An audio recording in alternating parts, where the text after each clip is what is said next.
it's medicinal? Yep, it has a bunch of uses, and medicine's one of them. Our maritime flower in full bloom is a great cure for exhaustion. You can buy them in the store, but they're not as good. You want real maritime flowers?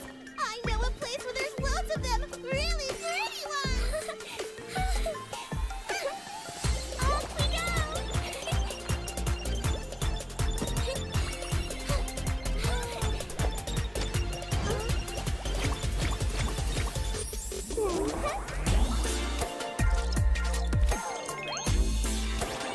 Floaty roaty!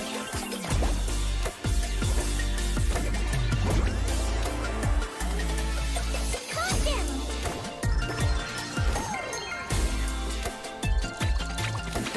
Let's blow bubbles!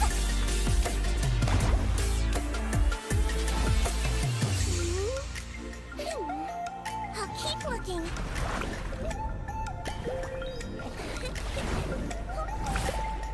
None around here.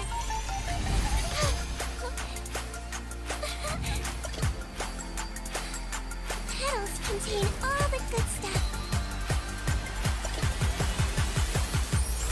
Get well soon.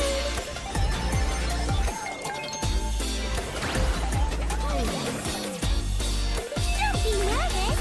Just relax.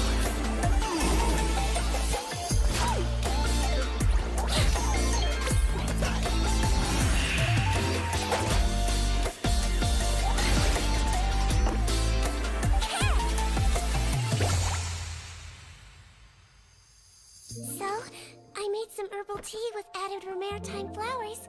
It's really refreshing. Wanna try some?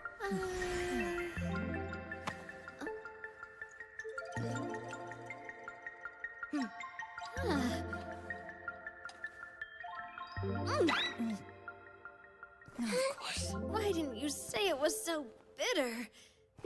What doesn't kill you makes you stronger. Well, the important thing is that it works.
Cat's tail. Ah, what a nice surprise. Don't tell me you came to learn Genius Invocation TCG without bringing any cards! It is time to see what you are made of. With sword comes shadow. Go as one!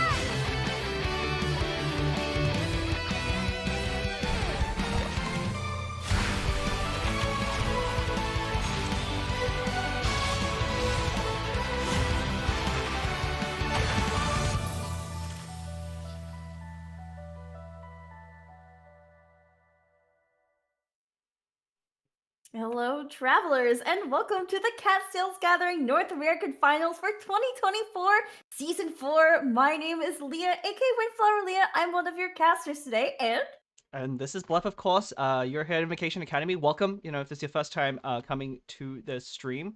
But yeah, we're about to jump into, I guess, the last time we'll be watching a game from version 4.7. Because as you know, the servers are just now down for maintenance. We did this last time. This is going to be a bit of a watch party vibe for the finals for the games. Sorry for the stream sound a little bit late. Apparently, so if you don't know, I stream off a laptop, and apparently it couldn't handle the video feed stuff I had prepared, and that's why things are a little bit weird. So it's okay. You get more Farina Blep this way. Yes, and yeah, I guess we were going to go with cameras, but I guess Blev's laptop decided it didn't like my face. And so now we're here. You can see my beautiful PNG tuber that Tempurian drew. So if anything, our faces yeah. were too good that my laptop couldn't handle it. It's the other way around. Well, thank you, Bleb, for hosting the North American Finals. I'm very excited to be casting with you again. And I mean, just as he was saying, this is going to be a bit more of a casual sort of watch party-ish. We're still going to cast over it, right? But Yep. This is definitely going to be more casual, and we're going to be reading chat. So if you're over, I mean, it's only on Bleb's YouTube. There's no mirror. If you say something in chat, we'll definitely be reading it, and hopefully we'll be able to reply to you guys. And I'm really excited to see these games because one major difference, I've just gotten off casting the online group stage for the Pacific Prince Cup tournament, and there's bans in that tournament. There's not bans here, and so I'm expecting Conwhale. Yes, that's one of the things I alluded to earlier, and like obviously most people haven't gotten a chance to play. It had like a 95% ban rate, up at towards the end. Not quite. Not quite. Not quite. Okay. I mean, it got really close there. Wait, so... yes. Wait, maybe it was. Wait, it was 95%. Hold on. It was what? It was. Yes, I think. Yes. Yeah. Either way, I'm expecting a lot of Conwhale there because of like, you know, players haven't got a chance to play it, so this is our last time to watch it. But let's get into the introduction. If you're not familiar with the tournament's format. Yes. So this is the community level tournament for Genius Invocation TCG, the Catskills Gathering. You can actually register when the patch comes. There should be another season coming up, right? Yeah. Season 5? Yeah, as far as we know, there should be another season. So if you did miss out on this one, I don't know what the card back is going to be for that one because the last two have been repeats. So definitely keep an eye out for Astro Socials to when they announce it. That and make your way on over to the Genshin Impact Tavern Discord server because that is where you will be able to register and play. It all takes place in that Discord server. But, you know, first place prize is 1,000 USD, and there is a tournament for every single region. There's North America region, there's Europe region, there's Asia region. So make sure you're making your way over there. The first stage is preliminary stage, so you play 35 matches. I think it's still 35. It's still 35. You get more time to do it though. Yeah, you just basically enter the queue, and whoever you face against, you face against. If you beat them, you get points. And then, there's the knockout stage, which is basically some single elimination bracket. But here's also the Cat's Tail point score system, which basically determines the serious showdown participants. So this spans over a couple of seasons. Right now we don't have the updated leaderboards for the serious showdown yet for this half of the year, but we've already went through one iteration with the Atlantic and Pacific Prince Cup tournament. So yeah, it was definitely underway with, you know, the last season's one. They haven't announced when the next Serious Showdown will be, but they did reset the leaderboard from season 3. So both season 3, season 4 points will be combined now at some point. And you know, it even if you get up to, like, if you make it to the top 16, you have a pretty good odds of making a Serious Showdown, at least for the last one. Yeah, definitely. So, I mean, I always encourage you guys to go and participate because at the end of the day, it is, you know, your participation that enables all of this to continue. So, yeah, make sure you are participating, make sure you're giving your feedback whenever we ask for it, and but here we go. Here is our schedule. So the third place match will be Born Jin Mei versus Demon. And then the finals will be Ninjask versus Proxy. Yes. Who's Proxy, I wonder? Who is Proxy today? Maybe I'll slip up and figure it out. So a lot of these players are actually ones that I do recognize. I won't really reveal who they are on stream. We'll just refer to them by their in-game names, but these are very, like, all of these are actually pretty well-known players, even if you don't recognize them by their handles here. Except Demon, I think. Demon's the only one I don't know. Well, I mean, for the sake of our purpose, we're just gonna go with Born Jin Mei versus Demon Ninjask versus Proxy. If you know, you know. That's the thing. If you know, you know. That's right. all I will say. Trade secrets. Not only have to keep up with the game meta, you got to keep up with these competitive player metas as well. Big and Fat says, I hear Kevin Z uses proxy on NA. Who's Kevin Z? Anyway, so here is the bracket. So this is the knockout bracket specifically. You have to play in the preliminary phase in order to qualify for the knockout phase. And the knockout is the top 16 of each region. So you can see some big names here already from the Atlantic Prince Cup tournament, such as Luna Tobio. Or number 4, like the biggest name. And Blep. Who's that? Wait, guys, who's that? If you follow my channel, I did play in the preliminaries. I got really high on the leaderboards, but eventually got knocked out on my first round. You were on vacation. You were so excited. I don't want to make any excuses. I don't want to make excuses. I literally got off a flight and like rushed home from the airport to make it in time to play that game. So I was not in the right mindset. The mental game is a huge thing for Genius Invocation. But, you know, no excuses. My opponent was very good. They beat me fair and square. You were so excited in the preliminary phase to get on that leaderboard, and then it was like the knockout phase came, and you're like, oh well. Alright, so this is our deck for game 1, and we've seen this one quite a few times. This is basically the most popular deck that wasn't banned at Prince Cup Pacific.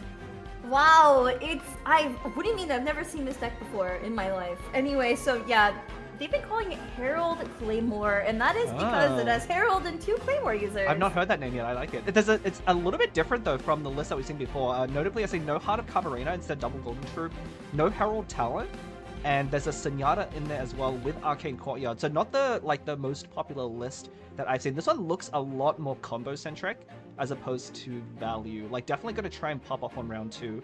I think much quicker than some of the other variants. Yeah, I'm not sure how much I like the iteration without Herald Talent. I just feel like Herald Talent is so important. Also, what is that profile picture? It's like a box of leaves. I see red eye. Is it like a... Wait, someone... I think it's H to her cube. I think someone said it's H to her cube. I love it. It is H to her cube. Here's Demon's deck. Wait. Oh, here it is. I know what this is. This is Conwell. This is Conwell. This has been banned way too many times. Yeah, and a pretty standard list as well. I think the only really optional thing is that double Liyue Wharf. It's there to play against other Mausoleum decks. But honestly, it's kind of funny. Like, you have these players playing Wharf to play around Mausoleum, but really the only deck that was playing King Deshret's Mausoleum was Conwell. And because it was banned, that tech really never came into prominence. But this is a pretty standard list. You have those 3-cost artifacts to gain value on well. You have that double talent and stove set up. So we're gonna see it again play for the final time, because after we're done with today's matches, Conwell is probably not gonna be around anymore. That's sad. Is it? I don't know. Is it? I don't think I think it's sad when things go away. I don't know. It's true. It's true. I'll definitely admit, I think the Consecrated Beast got nerfed a little bit too much. And I'll definitely talk about that if we have time. But alas, here we go. We are getting into game 1. This is the 3rd place match. It will be Born Jin Mei versus Demon Herald Claymore versus Conwell fight. You know, a little bit of trivia. I actually played against Born Jin Mei in the preliminary queues twice. Both times I queued up Herald Sayu Chongyud into their Conwell, and I lost both of them. So we'll have to see. Good job, Flap. Oh wow, okay. You know, I thought I did pretty well. I think I got... So I reviewed those games afterwards, and apparently I did low roll both times against Conwell, and they kind of got a high roll on me a few times. So I'm not too sad about those losses. I still ended up overall doing pretty well. So yeah, we'll have to see if Born Jin Mei, I guess, learns from my mistakes and knows how to beat Conwell. Here we go, getting into this match. I mean, Conwell has been beaten on stream. There was a very interesting deck that Deck Dog played in the Pacific Prince Cup tournament. It was Herald, Signora, Thunder Manifestation, and basically they just freeze-locked the whale after taking out Serpent and Scorpion. So, I mean, I think there's ways to beat it. No, loves dice. Yeah, that's pretty crazy. It's kind of ironic, because you don't really need that many good dice if you're the Herald Sayu deck. You only need a couple usable ones, and then you can go from there. But yeah, Conwell's definitely beatable. It's just, it's so it can be so consistent, especially with that round 1 talent, and we're gonna see it here. Lumen Stone into Stove to draw out the Scorpion talent. Now Demon has both talents in hand. Timaeus and what a good start. Yeah, the double talent opening is really scary. From the deck, you know, it runs that Stove on, always playing it on round 1 to guarantee either one of the 2 talents. You don't really care which one you get. The important thing is the talent, each of them draws you one of those Bone Cruncher energy blocks, which fuels the Serpent draw. So we can see it here. Ooh, even hiding the second talent. Interesting, don't you draw? No, you don't. Card. It's only when you play the Bone Cruncher energy blocks. So Demon can save that second talent until they choose to play one of their blocks. You see, I wish I knew more about Conwhale, but it was banned 95% of the time in the Pacific Prince Cup tournament. Yeah. So you know, as powerful as it was never really played. So. Well, it's one of those things where, like, I think people who brought Conwhale sometimes brought it just because they knew their opponents would ban it, and then when they didn't get banned, it was actually a deck they didn't really understand how to play.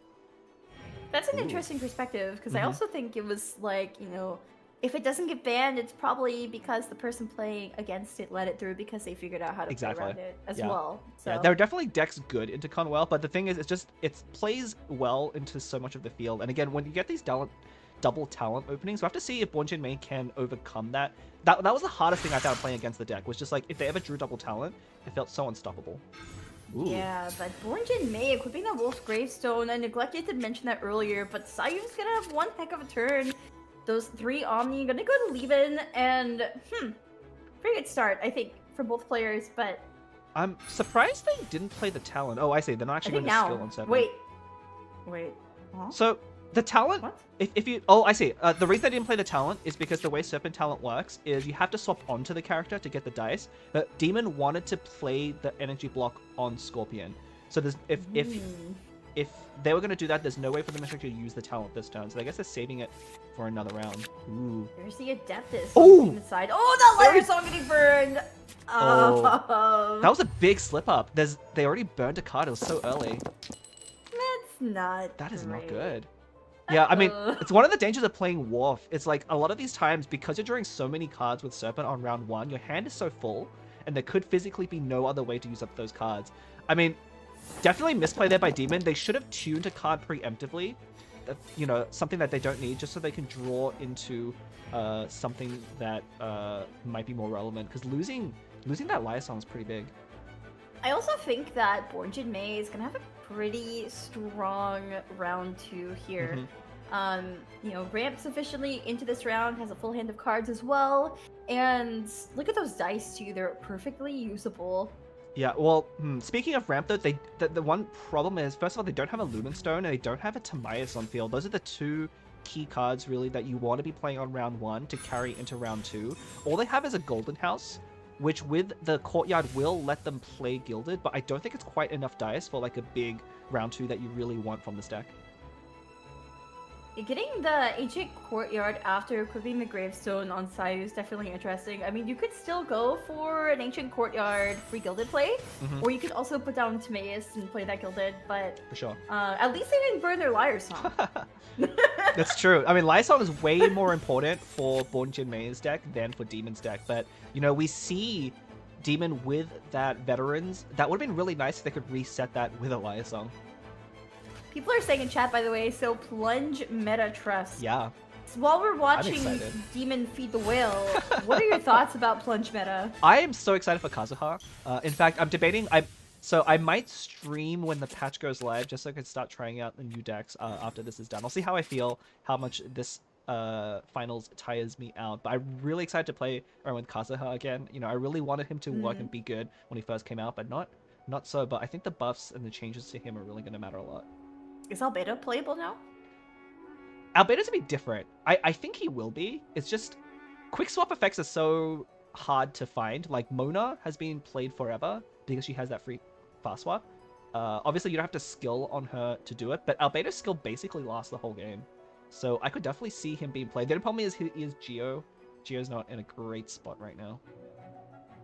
I have faith. I'm really excited. I'm gonna try to theory craft with Albino, I think. But Yeah. it is Steven's turn, by the way, just getting back to this game. And Scorpion does have both energy points. I wonder if we're going to see a burst here on Scorpion. We probably will, but unfortunately, so usually, okay, so the way the Conwell There it decks is. tend to play around Herald these days is to go for Scorpion Burst, but a lot of the time they skill first on Herald and then Burst to flip him for exactly 6 damage. The awkward thing here is, though, for Demon, Bornjin May can just skill on Herald now, only take 2 damage, and leave that revive up. So his breakpoints are so awkward.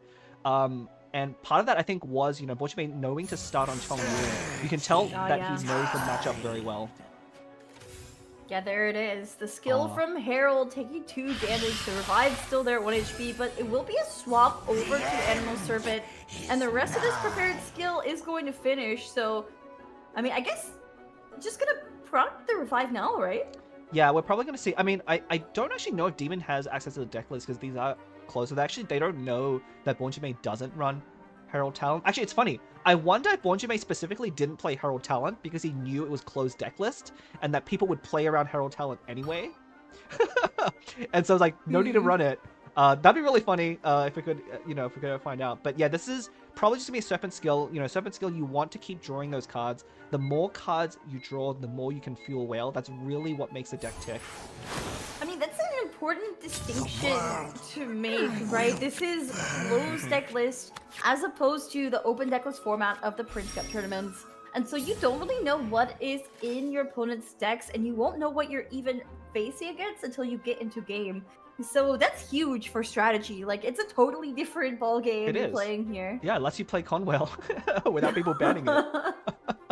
You actually have to practice the deck. You can't just bring it and hope that they ban it. Well, I mean, so that's another point to make. Like, we haven't had a pick ban deck in the Prince Cup ever, I think.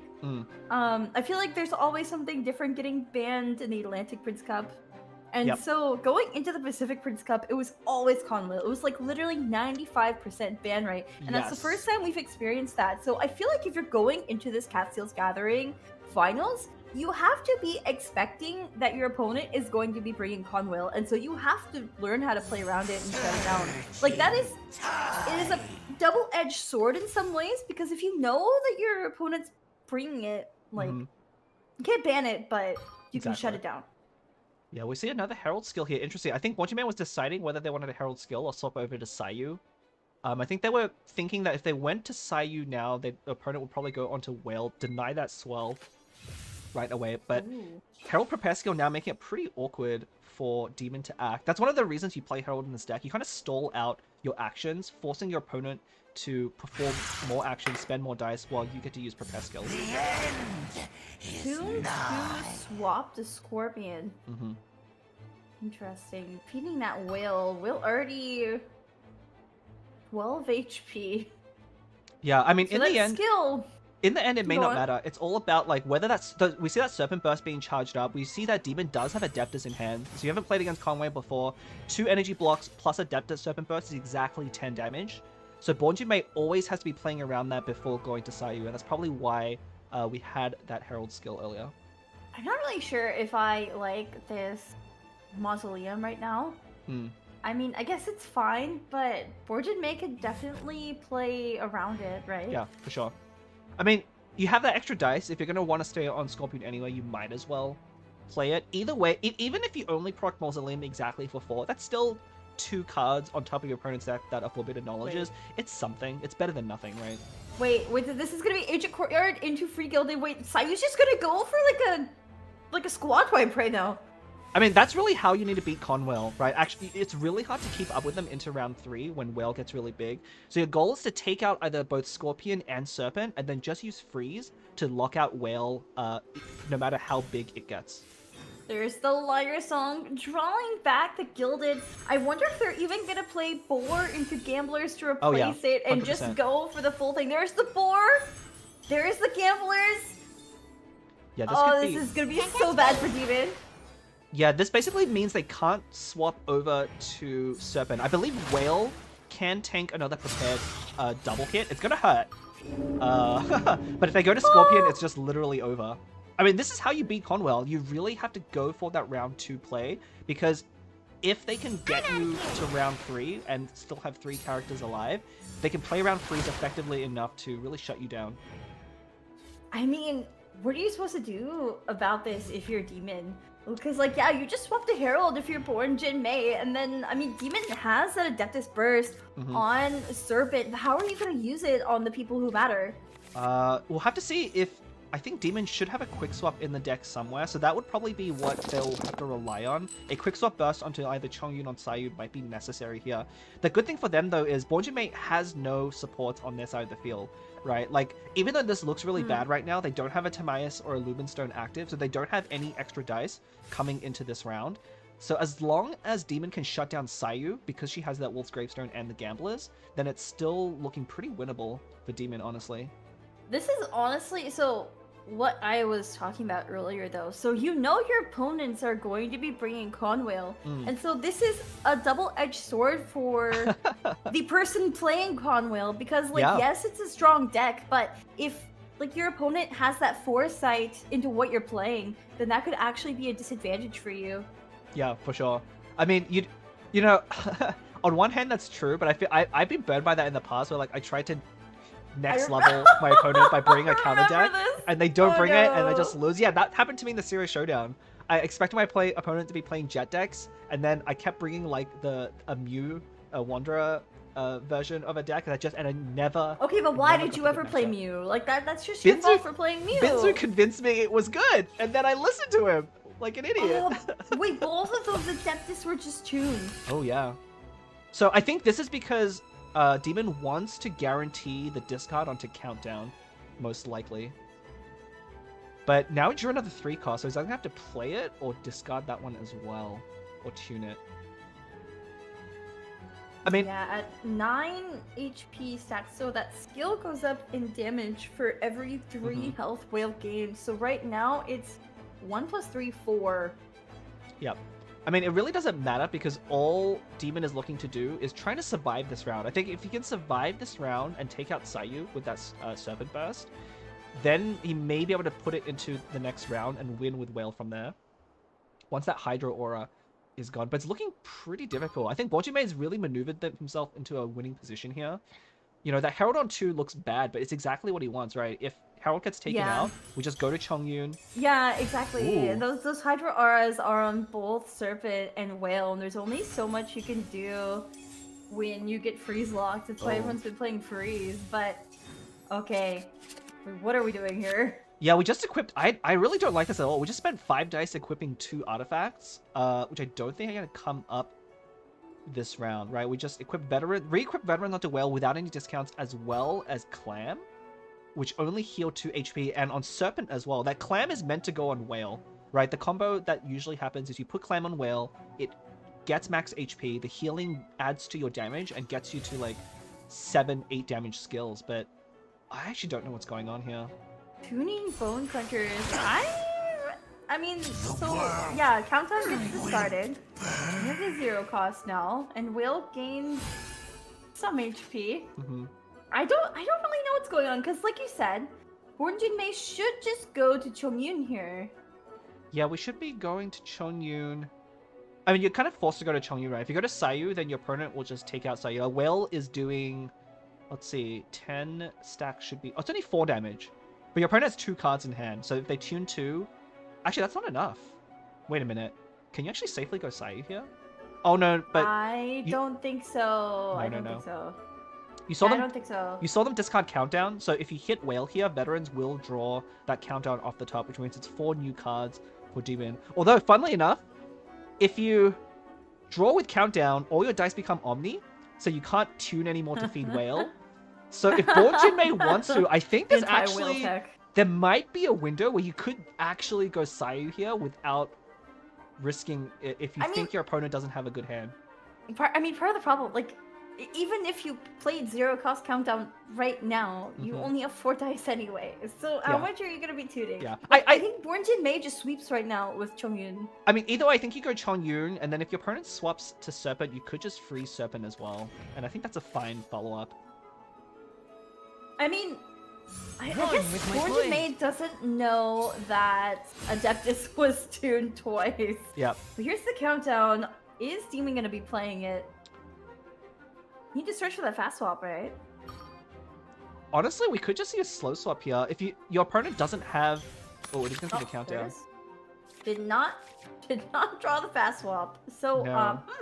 Well, I don't actually know if Demon wants to go for the kill here. So the way you, I think, want to play this round is just try and survive. Your opponent doesn't have any ramp on their support zone, right? So even if they have a Gilded in hand, that's only 1 extra dice. There's 2 more actions from then we might see a quick swap to Sayu. So, I mean, Bornjin Mei not really having the dice would have to tune significantly to go for any kind of skill. I mean, a normal attack would freeze Serpent at this point because of that Frost Field, but what do you think Bornjin Mei does here? Oh, we're just gonna quick swap. Yeah. Or just committing. This should be safe. So even if your opponent has Adeptus right now, they would require 2 dice. Although we see that there are 4 blocks in Demon's hand, so the Serpent Burst is actually doing 8 damage. So this might actually be a mistake. We're gonna have to find out, but there is the fast swap to Sayu. We're gonna have to tune to the Lumen Stone Bias going, and this prepared skill leaves Serpent at 2. Yeah, I think Bonjime wasn't playing around the possibility of your opponents having 4 blocks. Boom! Goodbye, Sayu. Minus 12 with those 4 blocks. I think that's it. You sure? I mean, Bonjime doesn't have any dice left, right? He's not... No. And then Whale is able to do 5 damage. There's no healing in Bonjinmei's deck. Bonjinmei just ends first, right? Yeah, but how do you survive Freshwood, Whale? Obviously. They already played Arcane. They already played an Arcane. They need to draw a second. They need to draw a second Arcane. It has to be Freshwood, and then they can just win. Well, if they draw, they can't actually play it because you still need the Freshwood thing. But it looks like Demon is going to be able to take this game 1 away. I really thought Bonjime had the advantage early on, but a lot of that I think was... they didn't draw their Timaeus or their Lumenstone right from round 1, and they went and spent too many resources into round 2 without doing enough damage. I think Bornjin Mei was going to win until they greeted on Sayu. Like, if you just stayed Chongyun there, yeah. You have Sayu with Wolf's Gravestone, you can always anchor Sayu in that case. All you need to do is basically keep Serpent frozen. Because, like, if Serpent bursts, well, that's just not good. The problem with that play, though, is if you use up the Hydro on Serpent, your opponent doesn't have any auras going to next round, so you can't actually freeze Whale. And then Sayu's always in danger of getting one-shot by Whale. I honestly think Bonjime did the right thing and, like, had to just hope that Demon didn't have exactly 4 energy blocks in hand after that countdown to burst down Sayu. Because I think any other line would have lost anyway. But unfortunately, Demon, with that countdown, did draw into enough blocks. Yeah, and I mean, Demon is going to tune 3 here. Wait, not even 3. It already does enough. -6 with the Electrocharge reaction, and game 1 goes to Demon. Yeah, that was a pretty close game. Again, I thought the start from Demon was super awkward, not getting those breakpoints correctly put onto Herald, and allowing Herald to basically eat up extra damage with the revive. But we can see, like, this is an adaptation to Herald that Conwell has done, where before they would, like, try so hard to play Serpent Burst and tunnel on Serpent Burst, but now they've just gone, you know what, I know I'm not going to be able to burst on Serpent at the beginning, so they went straight to Scorpion, burst on Scorpion just to get damage value, and that worked out pretty well. It did work out pretty well, and I really, again, feel like Bornjin Mei greeted a bit, just going for Sayu there. I feel like if they played it a bit slower and a bit safer, then they might have stood a chance, because if you freeze out Serpent, what are they going to do, right? So I mean, I think they can just end and then play for the next round, but that probably would have been the better play. I just don't know if that would, like, save them from Whale, because what they would need to do then is better take out Whale in 2 hits, but Whale's going to heal so much, right, going to next round. I actually think one of the turning points was that the crown, like, if you look at Serpent was left on 2 HP, that was exactly the healing that the crown did, and I thought that was a bad play, but ended up, I think that is what won Demon the game, right, getting that Serpent above just enough so that Chongyun or Sayu could not take it out in 1 hit. If Sayu had wait for a normal attack there on Serpent, would that have been better? That could have been better, yeah. Because, but then your opponent still ends first, and they'll take you out anyway. Like, I don't know I think Bonjime just didn't have enough dice. They didn't have enough ramp going. No, from no, round no. two. But they had gamblers equipped on Sayu, right? No, but then they didn't have Or- enough dice to attack twice. If they did a normal attack, Serpent wouldn't have died. Are you sure? Because Yes. Serpent was on 6 with Hydra Aura. I believe them. Oh, really? With Gravestone, yeah. So it would have been 5 plus freeze, right? That's 6. And then But then and you then lose... Gambler's Refresh, you have 1 dice already. You have 1 dice left, and you But have another action. don't you just lose Sayu then to Whale, and then it's Chongyun versus Whale without any freeze ability? Wasn't Whale already frozen? No, Whale only had Hydra because Sayu used the skill. Yeah, but you have another attack, don't you? Because it was 5 dice. Swap to Sayu. Use skill for 3 dice. You have 1 dice left, but you get Gambler's Refresh if you just normal. Was there But Gamblers on Sayu? There was, right? well, there was, but the Whale would take you out, and then so you would have to skill again on Chongyun, and unless that was enough to freeze or take out Whale, then Whale would just take you out with a skill into the next round. Like, there was enough dice for them to do that, I'm pretty sure. But anyway, let's get on to game number 2. Game number 2 indeed. Here is Born Jin Mei's deck going into game 2, and They're swapping. this is a very familiar deck to me. This is Liyue Armory. It's called Liyue Armory because you have 3 Liyue characters, and look at that, 5 weapons. Yeah, you know, this deck is very contentious. Some players think it's very good. It's specifically set up to beat Herald deck, so I wonder if Born Jin Mei switch decks because his opponent just played Conwell. You can't obviously reuse the same deck, so Born Jin Mei could have stuck with the same deck into game 2, but I think he's expecting a Herald deck from his opponent, so we'll have to see if that pays off. Yeah, I mean, it really depends on what Born Jin Mei is going to be up against. Is this considered an aggro deck? Does a lot of damage, and there's a few lines you could take. You can start Shenhe and then go straight to Shao after 1 skill, or you can rush Shenhe burst, and I mean, some players get forced into a Yelan start sometimes, unfortunately, which is not ideal, but Yeah. I have seen it, so... Yeah, I mean, you can see the ratio of weapons is kind of like telling you how they want to start. Ooh. Well, Okay. here's Demon Sec. This is the Double Dragons with the Cryo Cube variant. Of course, the Layla variant was the first iteration of this deck, but players have been taking this Cryo Cube because of the 3 damage skill. Yeah, it's just a lot quicker. I mean, we've seen this actually match up into the Layla version, and I think you can see the weaknesses of the Layla version in that mirror quite nicely, because it's always the Cryo Cube one that seems to be 1 step ahead of Layla. Even though you have that on-demand freeze, Cryo Cube just gives you so much cryo already, you don't really need it. Yeah, so the thing with this deck, it fell out of popularity in the Pacific Prince Cup for a while because people started playing more aggro decks like the Sayu Claymore deck with Herald, and also the Liyue Armor deck. So I've seen both decks win in this matchup, but personally, I'm favoring Liyue Armory. What do you think? I'm actually not sure who's favored. So Liyue Armory is a lot better into Herald decks. You know, the weapons allow you to really, again, efficiently take out that Herald revive. I do think, though, it's a little worse against Cube, right? Cube has 8 HP to start with a 1 revive. It doesn't quite as cleanly add up to the right numbers with Shenhe Burst and all of that. So I think it depends on the draw. You know, I think Demon has a lot of good potential. If you can take out 2 of your opponent's characters on round 2, there's really no way for Liyue Armory, I think, to come back from that, especially with freeze. We're just gonna have to see, though. Game 2 is about to begin. Born Jin Mei versus Demon, and I'm still laughing at Born Jin Mei's profile picture, by the way. Ashtaha Cube. I thought it was like leaves. Like, I thought it was like maple leaves. Wait, is Ashtaha And Cube, then- and now it's playing against Ashtaha Cube. Literally. Whoa. So meta. Whoa. But Born Jin Mei not bringing a Yoimiya deck to match Demon's profile picture, disappointing. I mean, maybe next patch we'll see some Yoimiya. Maybe. I don't know. We'll see.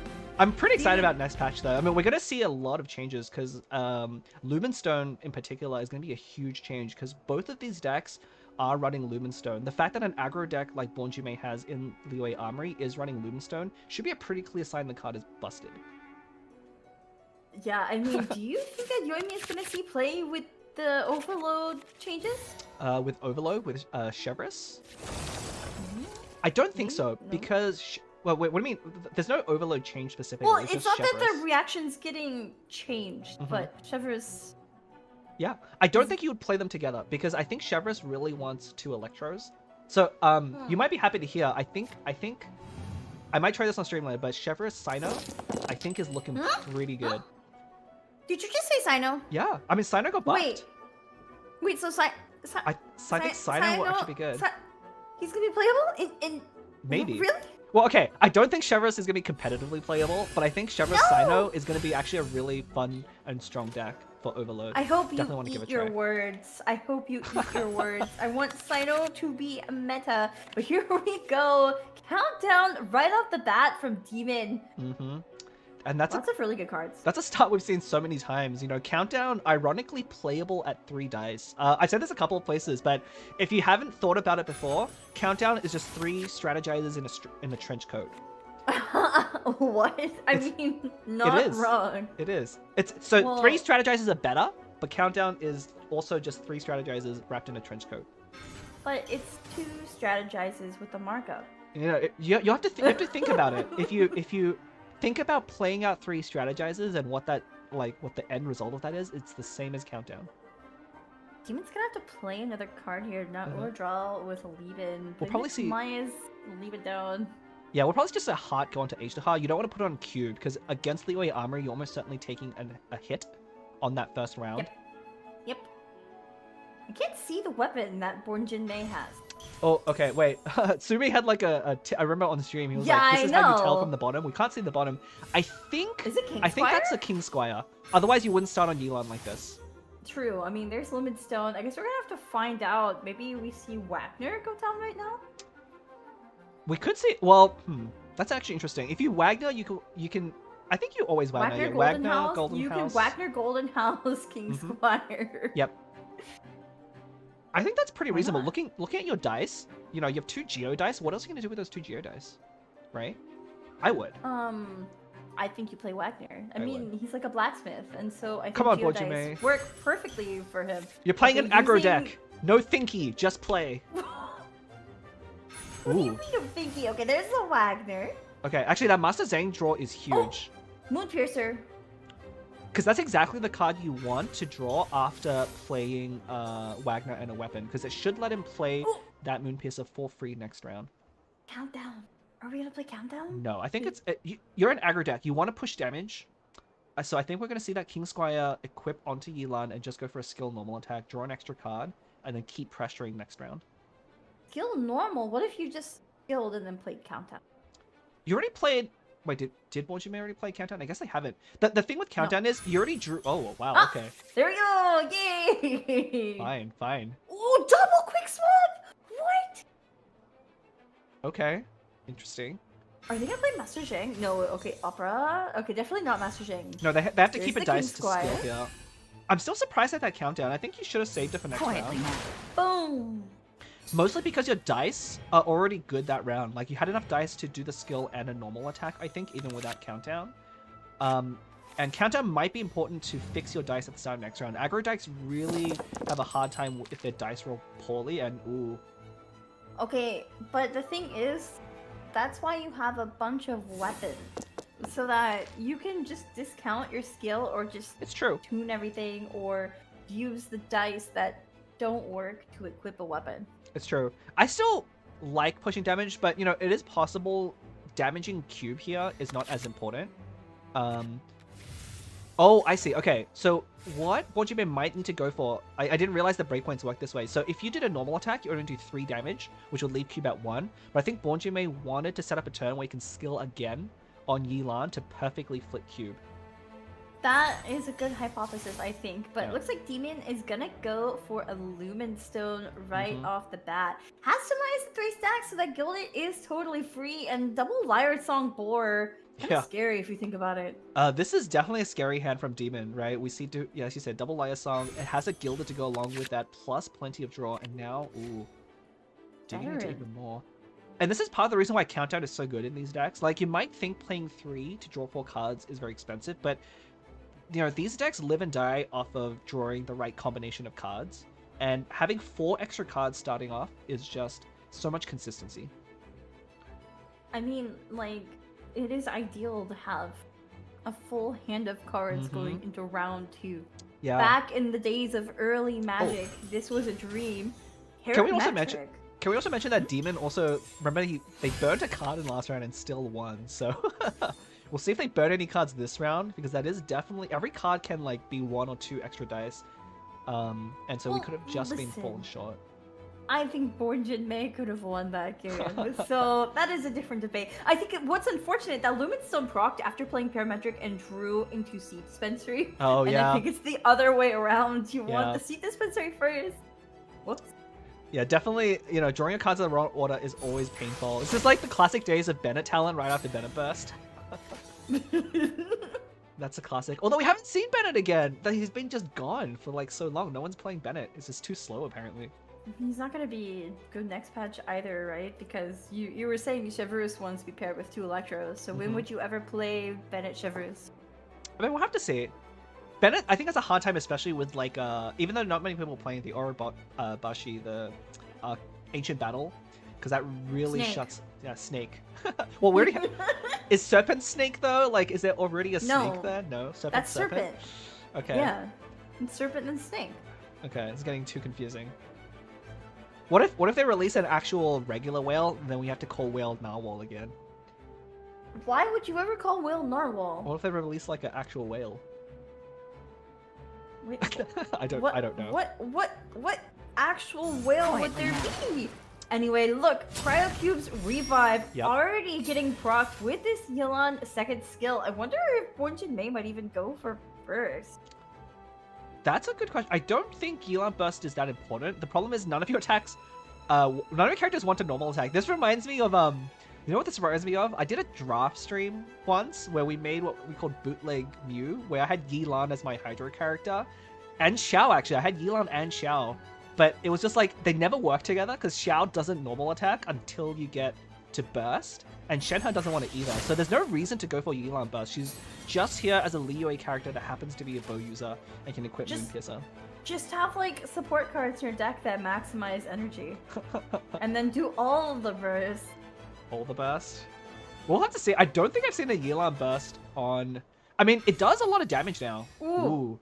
Here we go, fast swap. Is this on to Xiao? Just This is- spread that Hydro? I think so. We're going to see a Moonpiercer equip onto Xiao here. Almost certainly. The Master Zeng should come down. Probably in place of... It's either Opera or Wagner. I actually don't know what is more important right now. Replace the opera? It's not Wagner's nest. Wait. Oh, guess it is Wagner. Okay. I suppose... Hi, Wagner. I think with 2 weapons equipped, your next equip is free anyway, and so you don't need Wagner anymore. There. Ooh, that Wow. was Lithic Spear. Yeah, that's actually pretty good as well.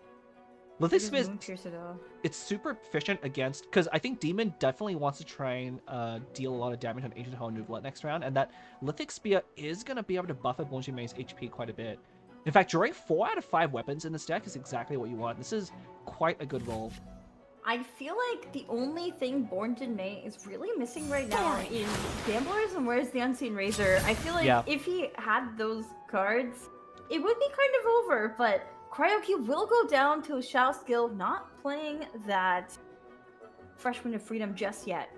Looks like saving it probably to go for a freeze. I think the pleasure most is all powerful mine. line for Born Jin Mei right now is he can set up a turn where you can take out a character on maybe Shenhe and then freeze the other character from Demon and just shut down their entire round 3. So I do like this play. Your opponent's used up Timaeus. They're only on 4 or 5 dice right now. They're honestly not that scary. Yeah, I mean, I think Demon's pretty scary. Looking at Demon's hand, there's still a lot going on here, but Well- no elemental application Exactly. on either Shenhe or Xiao right now. So. Yeah, that's probably why Born Jin Mei did go for that Cube kill, because Cube is the one that is responsible for applying a lot of auras that Nuvolet can, freeze off of it, or H-Dahar can crystallize. But being able to use that quick swap to deny the auras on the other 2 characters is pretty huge. Yeah, and now Born Jin Mei's Yelan's probably not going to see the light of day for H-Dahar to get that cryo absorption. No. So it's going to be a bit unfortunate because Nuvolet cannot freeze lock Born Jin Mei's cards. I feel like Xiao is just going to be free to do whatever he wants. Yeah. Meanwhile, there is Hydro Aura afoot, aplenty. And Yeah. I mean, Shenhe could use it to freeze if needed. Yeah, it's one of the strengths of the deck. You kind of go left to right or right to left depending on your draw. And Born Jin Mei showing us that the Yelan opening is still very solid. In fact, I think it's better against Cryocube, right? Because Shenhe only does 3 damage on her first hit, even with a weapon. So she does 3 plus 4, which is exactly not enough for Cryocube. So Yelan is actually the one you want to be on against Cryocube. So I wonder if Bonjime knew, I didn't see the mulligans, but if they dug specifically for that King's Squire when they were starting on Yelan, that might have made a huge difference. That's an interesting point, because I mean, Yelan's start is not really what you want to see when you're playing Liyue Armory. Yeah. Usually it's Shenhe into Shao or just Shenhe Rush Burst. Bow your head. So I think that's a very, very interesting point that the Yelan start actually really worked in Born Jinmei's favor here, but here's a countdown. Ooh. Drawing the second opera, there's the Where's the Unseen Razor as well. Yeah, I really like that countdown there. Bonjime has that second quick swap in hand, so if he can hold onto priority for next round with 2 Hydro Auras, I think we're going to see a quick swap onto Shenhe to shut down Demon for an entire round next round. There is the Opera Epiclese. 2 operas going into next round. That is very essentially... Yeah, that is huge. Essentially free Oh. leaving. Drat. Huh. We're Wait, going to continue. well, we need to play or tune one. They could Playing pre-play tune. the quick swap if they really wanted to. Oh, yep. Oh, yep, that's exactly what we're gonna see. There is the quick swap. It will carry over into next round. So this is fine. Yeah, this is definitely fine. I don't think there's anything Demon can do. They would basically have to actually generate like 9 more dice this round to take out both Shenhe and Xiao, but that is not happening. It's a great Each the position. hot. Yeah, this is a great position. I think Born Jinmei is definitely getting ready to take this second game in the third place match.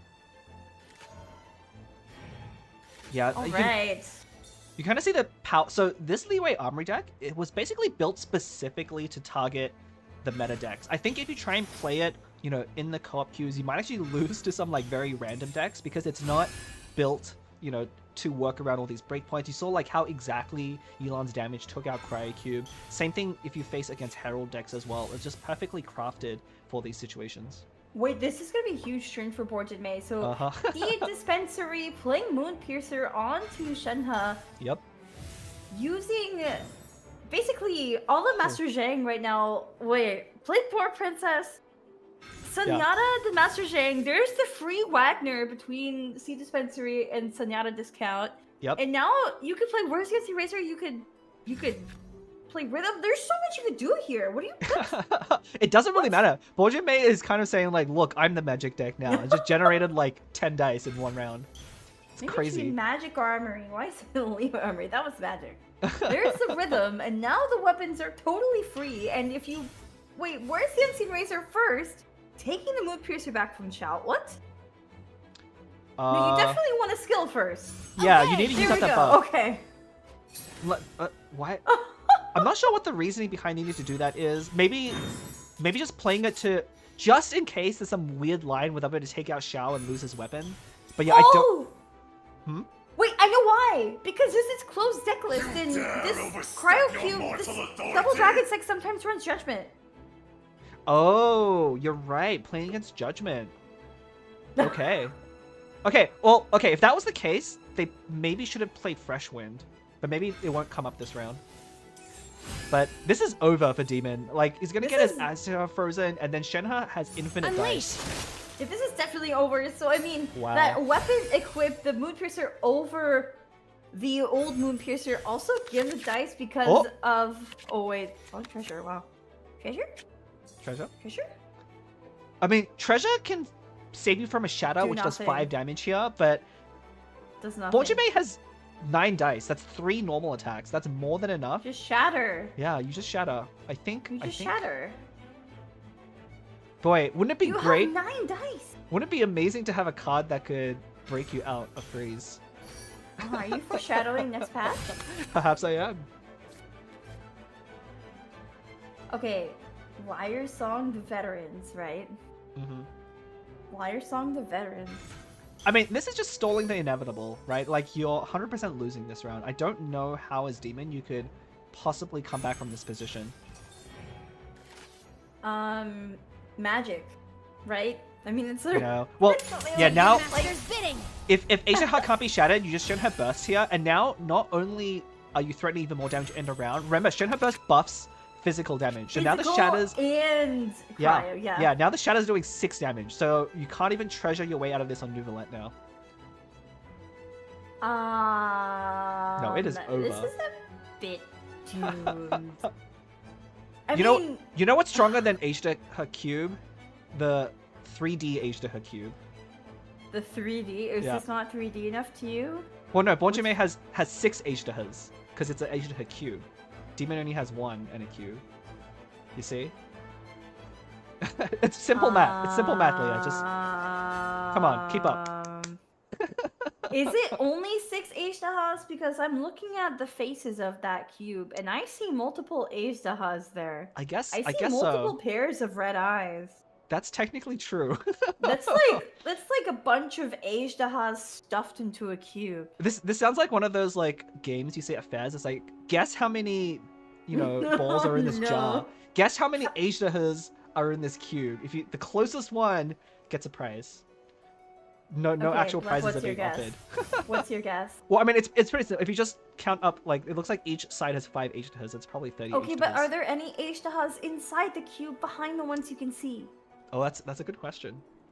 And are there any like H-Daha tails here that might not be connected to the eyes? Like, That's true. like, I you guess have to really think about it. I guess if it's half the H-Daha, does it count as a full H-Daha, or is it just like 0.4 H-Dahas?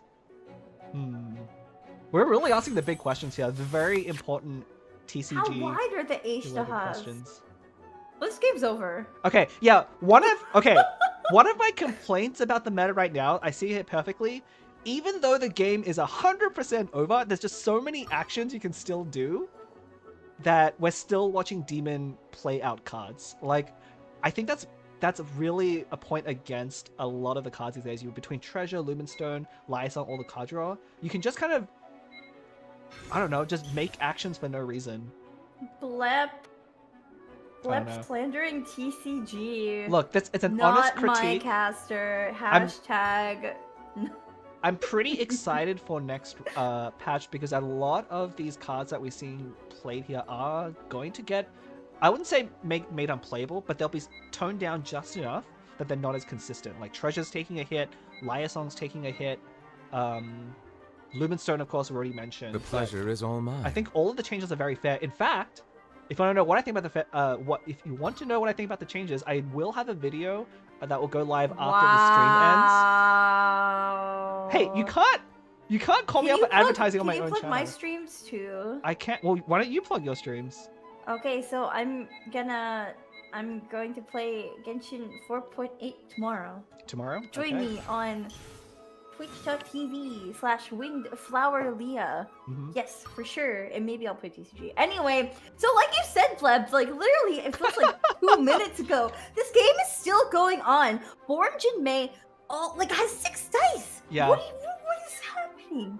Yeah, I don't know. I don't want to say it's intentional, BM, but honestly, like, I know I it's still a high level game, and I Demon definitely is, they're not going too crazy if I can find a way to win this game, but there's just no way. No, but here we go. Born Jinmei Demon swapping to H-Daha, but there is a fresh win from Born Jinmei, and this should just be a normal into a normal look. The -6 shatter buffed by that Shenhua burst summon, and getting to go again. This normal attack will take out Neuvillette, and Demon's attempts to stay in this game for the past 5 minutes are futile.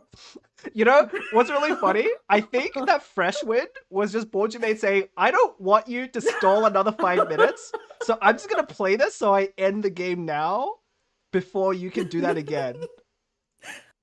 I mean, like, both characters are frozen. Honestly, What is Demon gonna do? honestly, oh my god.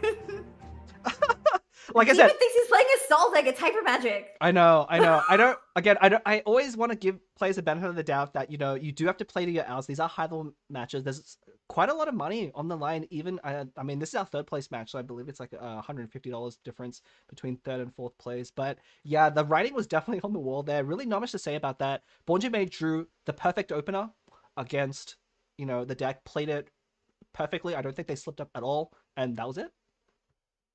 Yeah, I mean, that was a great game of Liyue Armory. And this is kind of like showcasing why Double Dragons fell off at the end of the Pacific Prince Cup tournament. Because, I mean, players were bringing these aggro decks like Liyue Armory, like that Sayu deck with Herald. And it's just hard to play something like hyper magic into aggro decks that are actually doing something and crippling you by round 2. So Yeah, I mean the meta triangle is kind of like weirdly misshapen right now, but it still kind of exists where like there are decks that will be good into these hyper magic decks, but those decks in turn will be bad against other decks. But if no one's playing those bad matchups and you pick, you know, the right deck for the right circumstance, you'll just win. But we're going into a game 3. Are you ready? yes, we are going into a game 3. This is the 3rd place match, by the way, but here is Born Jin Mei's deck, and oh no. Oh no. I think this is the exact same list. Okay, I see one less Vanessa, and which means they have one more of something else, which I don't know what it is. I think they've strategized instead of a Vanessa. I don't remember the exact list. So before, the really funny thing about Vanessa in this deck, the reason you play this deck, not only does it put you up 1 dice, because you have countdown, you need Vanessa to mess up your dice so that you can tune more for whale. That's actually how it's used. Interesting. Yeah, countdown. I mean, that makes sense. It though. does. It does make sense, but it's like it's so counterintuitive. It's one of the reasons why this deck is not only very powerful, but it's hard to play. Like, if you ever tried to play this deck yourself, it's really hard. Oh, actually, I see another difference. There's no Crown of Watatsumi here. We are instead running double gilded. Oh, that must be it, actually. Oh. Yeah, but here is Demon's deck, and wow, I've also never seen this deck before. Wait, it has Herald Talent though, so I think this list is better. This is a more standard list. You have that 2 talents. I see 2 Heart of Caverna, got 1 Golden Troop, which is the normal ratio for that. Usually this deck doesn't run an Arcane. I don't see a quick swap, actually. This is interesting. There is no Leave It To Me. It can run an Arcane. I have definitely seen a situation where the deck, like the variation that doesn't run an Arcane, gets tripped up, and if they had Ancient Courtyard, it would have been fine. So yeah, I think can run Ancient Courtyard. I think the Ancient Courtyard decks are much more focused on round 2, because what you really want is to get that equipped on World Gravestone on side you in round 2 and just take out 2 characters. Or sweep. But there is a cost, right? There's no Leave It To Me here. Fortunately though, Demon is not playing against a freeze deck, so probably isn't needing to leverage that quick swap quite as much. Well, you're right. There's no Leave It To Me here. Instead, bringing double Seed Dispensary. You know what? Born Jin Mei doesn't know that. Which is very important.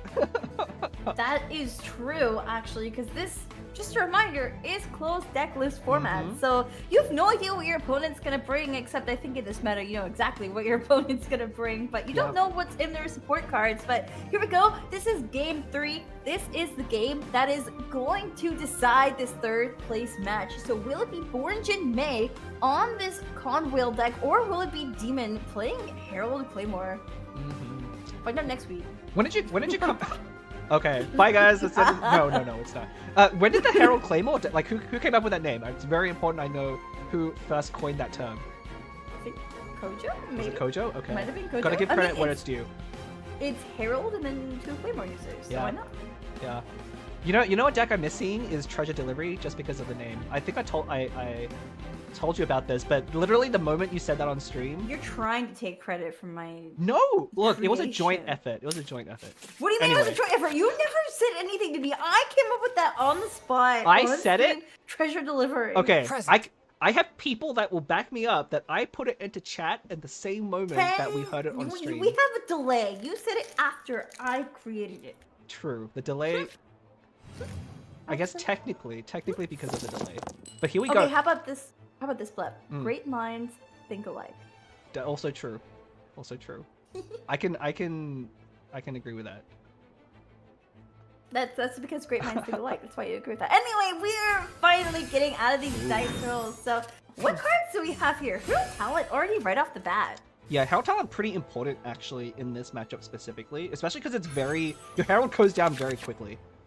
And oh my god! I have no idea what you just said, but I'll assume it was good. I mean, okay, the one thing missing from this hand, we don't see a Lumenstone or a Tamaya. So there's actually 2 very important cards. And yeah, we're gonna see him digging. Ooh, still no. Okay. If that was an Ancient Courtyard, that would be so huge. Wolf's Gravestone right off the bat. Yeah, but it's not. We might see a Parametric go down. I think it's really important. We saw how badly Bonjin Mei lost in round 3 because of a lack of ramp cards, right? Cards that give you more dice into rounds 2 and 3. So I think he really needs to favor that now. Not drawing Tomias or Lumistone pretty big. Already at a disadvantage, although Bonjin Mei not having that double talent opening like Demon did last game. This is very interesting, by the way. So the Golden Troop noticeably went on to Herald and not to Sayu. What do you think about that? So that's a very good question. I actually asked this because this was the deck that I played a lot during my preliminaries, and I asked that. And so one of the reasons you don't put it on Sayu is Sayu already wants to use Gilded Dreams, and you can't actually, like, if you play Golden Troop, you have to skill to use up the buff before you can put on the Gilded Dreams. So you're kind of trading one card for one dice, right? Because assuming you're swirling anyway. So it's much better to put that Golden Troop on someone else that can more reliably keep the talent equipped. Or keep the effect equipped. Yeah. By the way, this Chongin Ramp 8 strat, really good. Wolf's Gravestone is on Sayu, and Parametric is down, but here Bonjin Mei already played a Bone Cruncher. Yeah, actually, Crunched up Linny. it did. Well, Linny's just back for more. So apparently, though, did you know if you discard the 0-cost Linny, it's just gone? I mean, that makes sense. Yeah. What comes after 0? Are you supposed to have -1? You get it dice if you play. Yeah, really interesting that. So one thing about that opening you might have noticed, because Bonjin Mei used that block on Scorpion first, they were not able to get an extra draw off of Serpent.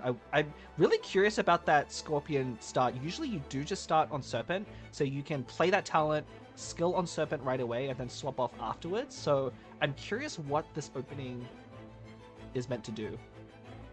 Yeah, I'm not really sure. I mean, wow, tuning. I didn't catch which. Oh, that was Mausoleum. Mausoleum. Yeah, that's actually. I would have thought you would want to play Mausoleum. Yeah, I thought that as well. Well, you guess you draw another one, so you can try again. Yeah. I mean, Mausoleum typically is very good against these hyper magic decks, right? Because they draw so many cards in round 2. So I'm pretty surprised. Dwarf. Yeah, I mean, looks like we're just gonna be ending on to Serpent. Yeah, I don't love this opening from Bonjin Mei, to be honest. Yeah. I mean, they've definitely played this deck before, so I'll defer to them to understand how to play it best. But we missed a draw off of Serpent already by using up a block before using Serpent's skill. Unless that was intentional, because they knew they were going to draw too many cards. Could be it. Because their hand is full, right? So they could have calculated that so perfectly that they needed to draw one less card to make that turn work. Maybe that's it. I mean, that could be the case, but whatever it is, Demon swapping to Herald is definitely going to shut down whatever Bonjin Mei wants to try to do on Serpent. Well, this is probably why Bonjin Mei did use that block on Scorpion. Your opponent's never going to give you a chance to use Serpent Burst efficiently, so you're almost certainly going to have to go to Scorpion and use Scorpion Burst. Although, funnily enough, you could counterplay here by staying on Chongyun and just be like, well, if you didn't build up Serpent Burst, you probably don't have enough to take out Chongyun now. But I think going to Herald is fine. It's really just going to be the same either way. No Herald talent, though. With this riveting gameplay, chat is currently talking about cooking Shenhe Navia as a deck. What are your thoughts about Shenhe Navia? I think that's too slow. I mean, I see the synergy. So Shenhe's burst buffing physical attacks means the Navia cards you can play for 2 damage, which is really fun. It's a fun sounding deck, but unfortunately you're not really, it doesn't buff the damage you get from Navia's skill when you discard them to her skill. So it's a bit of, it can be a bit anti-synergistic there. Okay, if you want a Navia deck, I'm going to try Mona, Navia, and Goro. I think could be spicy. SSK, it says Navia, Mona, Dvalin. Geo Animo? I mean, we'll have to see if that works, but I don't know if I like it. I guess Dvalin does debuff physical damage, so... Look at all these cards. Yeah. We're drawing 3 Bone Crunchers in your hand and a full hand of cards. Also, there is Fricky. Fricky? Yeah, Fricky. The Fontaine Research Institute of Kinetic Energy Engineering, Fricky.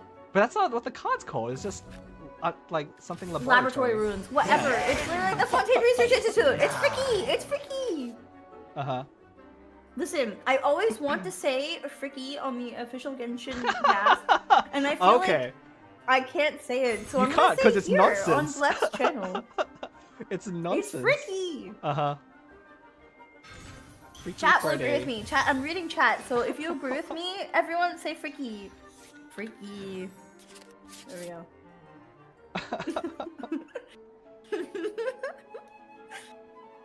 Anyway, this is You heard probably it gonna here be first. Scorpio Burst. Yeah, 100%. Although, again, the Herald breakpoint's not going to work out very well for Bonjin Mei. Part of the reasons why Herald's such a nuisance to deal with for this deck. Oh, there is Anemo Serpent Talent, and now we have 3 Bone Crunchers. Yep, and that should be what you want for the burst. Of course, discarding up to 3. Boom. Now Feeding the Herald whale. can't really do anything without triggering Revive, which is kind of awkward. I think it is, but your opponent also is running pretty low on dice. This is actually the perfect spot to go to the Sayu. Well, so if Born Jinmei tunes 1, they have another action. They do, but if they stay on Scorpion to do that action, you're not really that scared. I think the only thing to think of for Demon is if you go to Sayu now, are they going to just go to Whale and deny your Swell? Because if you get that Swell going, if you had a Quick Swap right now, 100% I would say Demon would automatically Quick Swap, go to Sayu, use the skill with Gilded equipped, and that'd be a really good turn. But without access to a Quick Swap, you really have to think, is your opponent going to stall you out? It should just be... I mean, if you swap to Anemo Serpent here, don't you get a dice back? You do. You get an extra dice, and then if you tune 1 more, you will... Although, you have to be very careful. If you do that, you have to swap using the Omni die so that you have a dice left to tune. Ooh. Gilded Yeah. onto Herald, and this is going to proc Herald's Revive now. Yeah, I do like this quite a bit. You know, one of the ways you... First of all, you have that talent equipped, so you are debuffing down Bonjimei's skills, which means they can't actually skill again, which is actually quite important, right? There's no... Even if they tune now, they won't be able to have enough dice. They can only normal attack. Plus, this guarantees, based on the way the turn order is going to work, that Sayu will get a reaction off no matter what. Although, we could see 2 slow swaps here. Is nigh. So maybe I spoke too soon. We might see a swap onto Whale now. I wonder, I mean, so Demon has 6 dice left. I guess Born Jinmei does have to swap stall quite a bit here. It's just kind of awkward because Sayu does have Wolf's Gravestone. And also that Lyre Song in hand. I feel like Demon is just gonna have a huge round right now. Yeah, okay. Well, now that they've gone over to Scorpion... Yeah, we're most certainly going to see the Sayu swap here. And with that Lyre Song and Golden House in hand, there's at least 2 actions in here. We'll have to see if Demon can draw into the 3rd one. Although they had to play Gilded on Herald. Okay. But you just... That's okay. You just Lyre Song it yeah. back and then play it on Sayu, and then you'll draw another card, and maybe you'll get lucky here. Do you play the Golden House? Probably do. There's no reason Yeah, not to I would. play I it. would play it. I would play it. The game's almost certainly going to end into next round. You're not really going to chance to use up that buff anymore. You are only drawing 1 card though, so... Yeah, but you might draw something that could help you generate more dice. Well, the so only thing I is... think you always play it. If you draw Lumen Stone, I think you want to keep it, because I think there's a chance you can trigger Lumen Stone with Golden House. No, but so you play Golden House. Like, if you draw into something like a 0-cost artifact, then... That's me! Or even like, I don't know. I feel like this is fine. Oh, Strat. Strategize is good. You have an extra dice with this combo left over anyway. Oh, if you had a Gamblers here, it would be so I know. over. I know, that's what I was thinking, but yeah, this is not looking good. Of course you have to go Whale if you're Born Jinmei, because Whale can tank 2 of those prepared skills, and Demon right now only has 1, but this is still not going to be great. No, but you do have to tune here, right? Are you going to tune both your cards just to skill on Sayu again? Is that worth it? You do get another What draw if you back. just swap off Lieben? Bow before the abyss. Yeah, this is better. I think this is fine. You have those 2 Hydro Auras, so you can freeze on Chongyun if they go for the kill on Herald. Oh no! The gamblers! I mean, I guess you still have one more kill you could use it for, but like, yeah. Yeah, a strategize would have been like really good there. I think Demon is playing this a lot better than Bornjin Mei did on this deck. A lot more slower and methodical. Yeah, there's definitely... I mean, you kind of have to take this matchup pretty slow. One slip up, that's kind of like why this meta is so hard to play for a lot of players. Like, one slip up can really cost you the game if you manage your auras incorrectly, if you let your opponents freeze important characters, or if you know, play in the wrong sequence, it can easily cost you a game. Yeah, for sure. Oh, there's the second Wolf's Gravestone. I don't think it's gonna come up, but it could. Definitely. Bornjin Mei's turn to act. One more card tuning will give another dice, and... I mean, we saw Demon in a similar spot last round as well, right? And they were able to just sustain the damage in round 3 because the Sayu deck did not have enough ramp. And we could see that here. There's still no Timaeus or Golden or Lumenstone out for Demon here, so there's actually a pretty good chance that Bornjin Mei can survive. I think the main difference is that, Demon is bringing that Herald talent, and so if you look, Curse of the Undercurrent is already on, and so the skill from Whale is gonna cost 4, and it reapplies Curse of the Undercurrent because Herald falls, and this is essentially a free swap onto whoever. Will be Chongyun. Yeah, I really don't like this. I mean, you can't go Sayu. I mean, don't like the for position. Bornjin Mei. Okay. For Bornjin Mei, I like this for Demon. Yeah, you really can't go like Sayu this. here because if you skill that Lingering Scorpion Burst will put you down to 5, which is in range of Whale after that. Ooh, Timaeus. Interesting. I think hoping to get it gilded, but not not being rewarded there. It's a bit... I mean, you could use those dice for something else. We might see a strategize still. I think Timaeus is the right... I mean, it's either playing Timaeus or you could have played Lumenstone. But I think if you played that Timaeus there, you probably want to strategize. Because you've already committed that extra dice into Timaeus. Ooh, countdown. The skill to freeze Whale. And now the question is, will Bornjin Mei quick swap over to Serpent and Burst? Quickswap Burst is an option. I think... I don't know if I love that, because your opponent wants to be on Sayu after this anyway. If you Quickswap Burst, you're giving them a free swap, which saves them 1 die for their turn. I think you just slow swap onto Serpent, and if they freeze you with Chongyun, you just have to hope that next round your Whale can tank the damage. I really wish Bornjin Mei had played those Mausoleums earlier, because I think they would have added up by now, right? Demon's drawn so many cards already, and you really want to hurt the card draw of these Sayu decks. I have to agree with you. I mean, Bornjin Mei not playing this Mausoleums, why even put them in your deck if you're not going to play them as they come up? Yeah, this really should be the matchup that they're in the deck for. And, this is part of, the interesting thing when you watch these Conwell games is you really don't know how practiced the players are with the deck. And the deck is so hard to play. There's so many different cards at any given time you could be using because your hand is always full. There's all these different lines. If you don't know what matters in each matchup, it can really make the deck play not as well as it normally would. Ooh. Oh, but here it is. It will be a fast swap over to Serpent. I don't like this. They have to... Okay, here's the awkward thing. They have to play a block to skill because they still cursed. Right? Oh, but they can tune for laboratory. Oh yeah, if they tune 1, that's true. If they tune 1, they get a dice back. So here we go. Still... What are you gonna tune? Should just be Mausoleum. I mean, at this point, you can tune Wharf. Wharf and Mausoleum, and just I guess save Adeptus in case it comes up on Whale. But there's really nothing else you can do. But this is gonna put... One more to oh, tune. oh, wait. Wait, we're playing a Bone Crunchers. Oh, it's gonna be I guess do you need Adeptus first? No. Okay, Wait, it's just a skill. It's just a skill.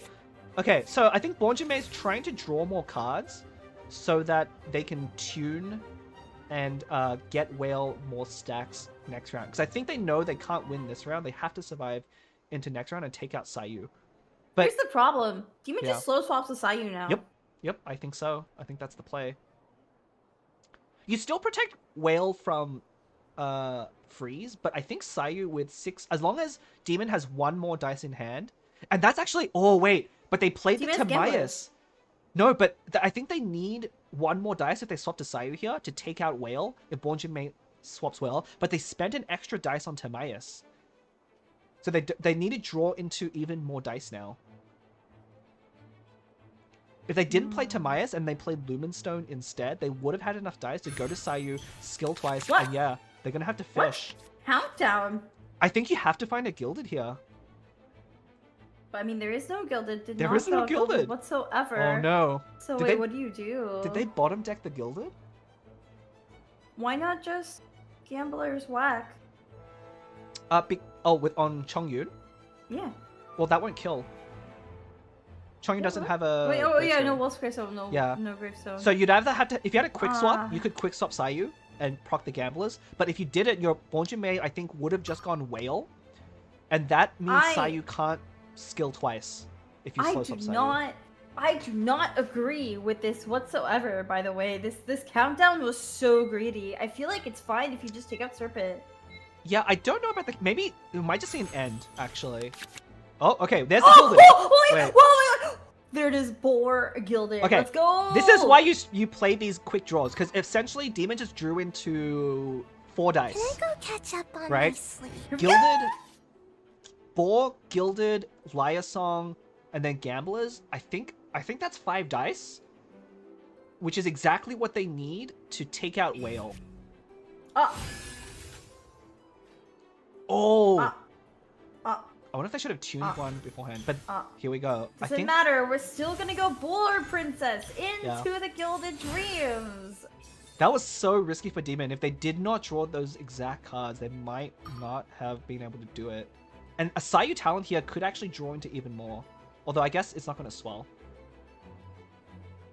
What do you even do here, though? Because, like, you can't take out Whale, right? No, well, you need 1 more dice actually. So I guess they are still 1 dice. No, but they have Gamblers. So I think they're hiding it right now to see what Bonjinmei will do. But we're going to see a Liar Song on that Gilded Dreams go up 1 more dice, then replace... Oh, wait, no, replace Gamblers is not up 1. It's neutral. It's not. Yeah. So they are short so 1. You can't, unless you put it, you can put it on Chongyun. You can put it on Chongyun and then it's fine. So maybe Conwell... Why does it always look like Conwell is just about to lose, and then they just don't? What is up with this deck? Liar Song, the Gilded. Put it on Chongyun. Oh, you're right. That is the play. Yeah, because it replaces... No, but that still doesn't leave you enough dice for Gamblers. So you would be able to... But You don't need the Gamblers. You don't need the Gamblers, you're right, yeah. Do they see it? Yeah, okay. Yep, there it is. On to Chongyun.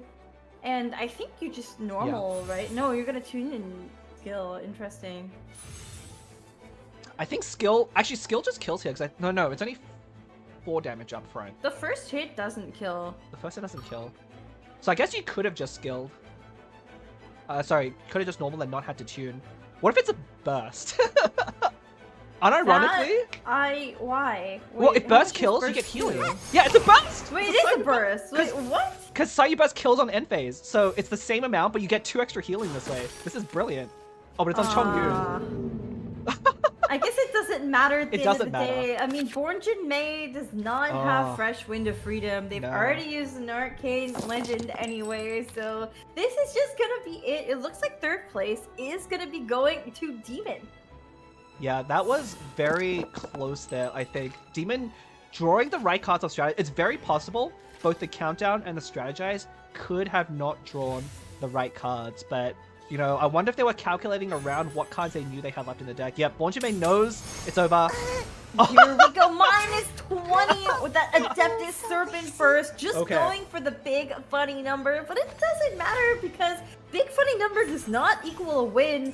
Ancient Courtyard into Wolf's Gravestone, and a skill is more than enough. Wait, it's just normal? Skill? Just Oh. no, I didn't even catch at the end. It went by so fast. It was a thing that Chongyu did that took out Serpent. Demon is our 3rd place winner for Congratulations. the NA Castles Gathering Season 4 2024. Yeah, congratulations. Yeah, those were very. I mean, they each basically played a very similar 3 decks. They kind of swapped around at the very end there, but we saw Bonjume not be able to beat Conwell in his game, but losing on Conwell in the second one. And that's kind of like, these matches are so hard to play. Like, you can talk about whether decks are favored or not favored a lot of the time, but in the end, it really comes down to, first of all, who can find like their Lumen Stones the fastest. That's why it's getting that nerf, but who can play their deck a little bit better. And I think Demon, like, it looked so wrong to count down at the end, but I think that was the correct thing. Like, he didn't have enough dice, but you have to just hope that your deck gives you the right dice when you play your draws.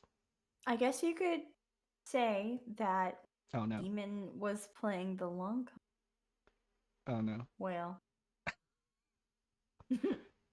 Cut the break, cut the break, cut the break. Well, anyway. Oh my gosh! I mean, Wait, I thought you were actually just gonna cut the break there. No. You should have done it. I am not that mean. But no, that was You should have done it. It would have been funny. Okay. Well, too late now. I've ruined the moment. Do you want to throw us to the break officially? Cut to the break, cut to the break, cut to the break, cut to the break.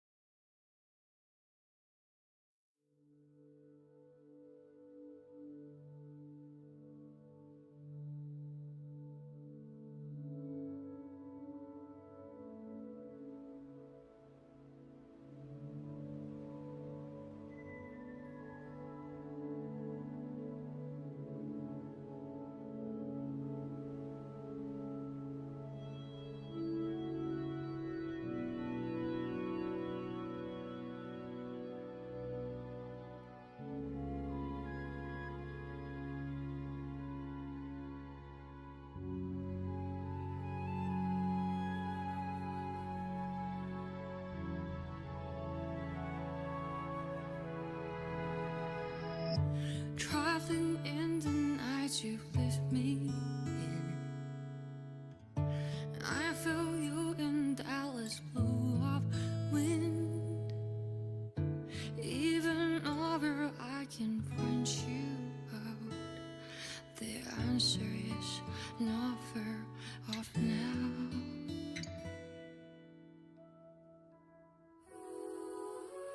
This journey of ours has been bittersweet.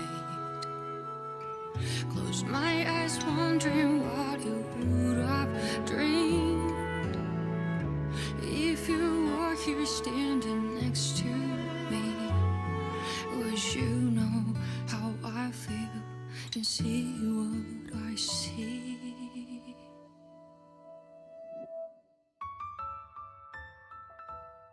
Know that I will always try, finding your rhythm and rhyme. Through the nights so long and dark, I see you shining bright. And no matter where you are, you've come with me this far, showing the way when all is falls apart.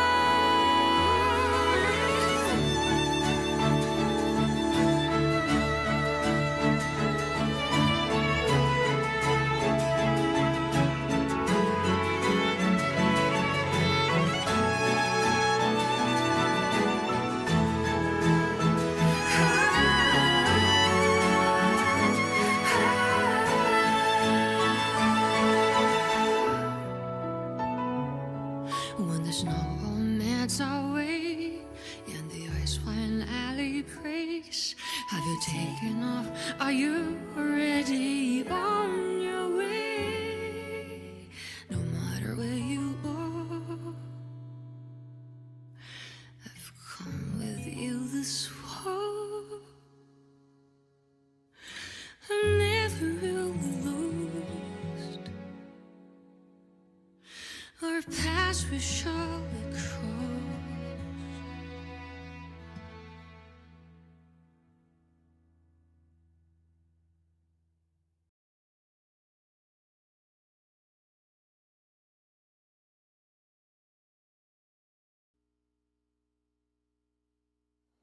Port Ormos is currently organizing a flower exhibition. That strange smell around here. Surround yourself with fragrance for too long, and your sense of smell will become dull. Allow yourself to be consumed by your emotions, and you lose the ability to think rationally. a perfumer from Fontaine.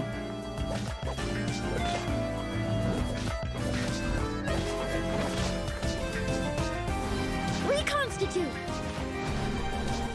This'll brighten up the place.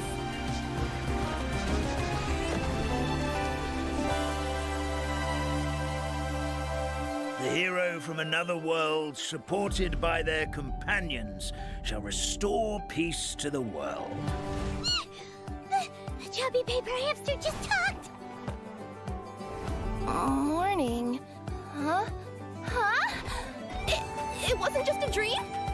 But this Mechalmata friend of yours, she doesn't eat hamsters, does she? I remember I was reading a book at the Grand Bazaar. Well, then I woke up dressed like this.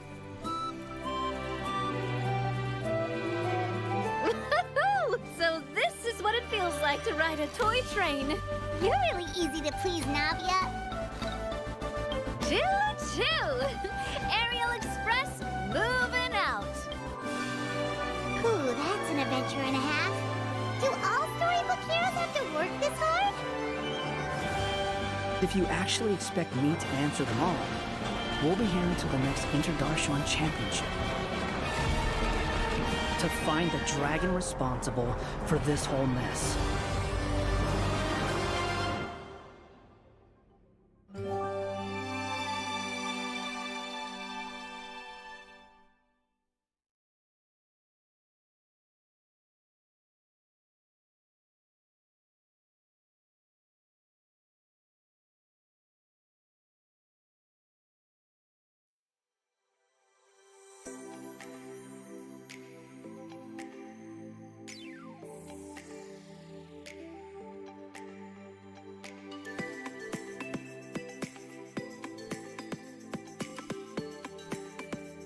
Scaling walls, leaping across the rooftops?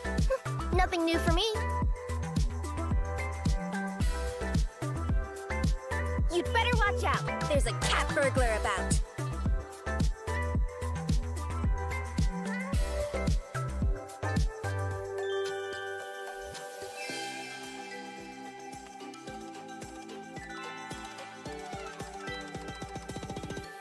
I present to you a gift from the forest.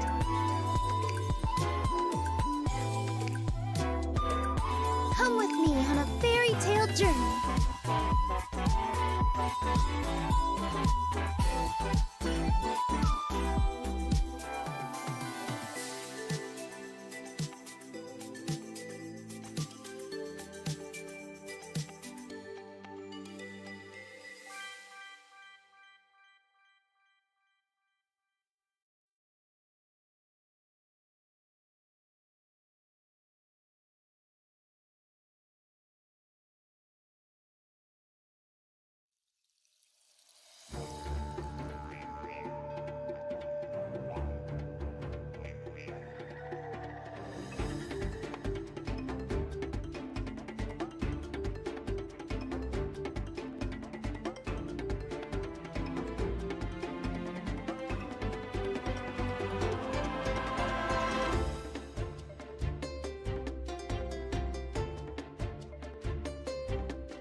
I am just like, wait, we're live? Wait a second. We're back! Hold on. We're back! Wow. Anyway, hello, we're back from our break. Once again, my name is Leah, and I am your caster, Windflower Leah, and this is Blep's channel, so I don't think he needs an introduction. I mean, you might be the first time tuning in if you've been on Astra before, but hello, welcome back. This is Blep, you're at Invocation Academy, the tavern backdrop inside Invocation Academy. But yes, we are back to bring you the next best of 3 for our finals. Yes, our finals is coming up very shortly here, and I expect to see a lot of Conwell. What do you expect to see going into this set? I mean, I think just based on, if we look at the decks that were being played in Pacific, it really settled on 4. Like, there's really 4 main decks that people play. It's Conwell, which usually gets banned. We have that Herald Claymore, as you called it, and then also the Double Dragons. And then finally, the last one that's been coming in is that Leeway Armory. I'm going to guess it's that combination of 4, and then you really depend on predicting what you think your opponents are going to bring. Man, no treasure delivery. No treasure delivery. No for Riesly. No for Riesly. I think the problem with treasure delivery is it matches up so badly into the Leeway Armory, so that it's very risky to bring. You're much better off bringing the Herald Sayu deck, but you're very risky to bring. But yes, this will be it should be Ninjask against Proxy, and you're ready to jump into the first game. I am ready. I'm ready to see the deck. So please show me, Mr. Blep. Oh, here we go. Here is Ninja. Whoa, what a surprise! Hey! Oh my God! It's Conwell. Oh, guys, you're playing Conwell. Who would have guessed? I mean, honestly, it's nice seeing this deck in action because I feel like for the whole Prince Cup Pacific, it's been hyped up so much, but it's never, like, rarely on camera, and when it is, it does poorly. So it's actually good to see it be played well and at a high level finally. Finally. That deck is not meta. It is not. Neither is Fatuizan. Very much pushed out by these Conwell decks. So, I mean, we have Leeway Wharf and Mausoleum, just in case we wanted to play Mausoleum and also counter it. Yeah, this looks pretty much card for card the same as Born Jin May's version. I think there's one more Vanessa and one less of another card, but I have no idea what it is. Here we go. And here, the legendary Proxy. It's Pokemon. Whoa. They're both Pokemon Proxy. They're both Pokemon profile pictures. It's funny. Wait, it really is. It's literally. Hang on, you can't say another IP on this stream, huh? I think I can. Okay, it's a mysterious blue creature of unknown origins versus a flying bee. It's a bug. It's a bug that happens to be a ninja. Wait, what kind of, like, a blue beaver? Like a mutated blue beaver? I think it is meant to be like beaver-ish. Bug. Yeah.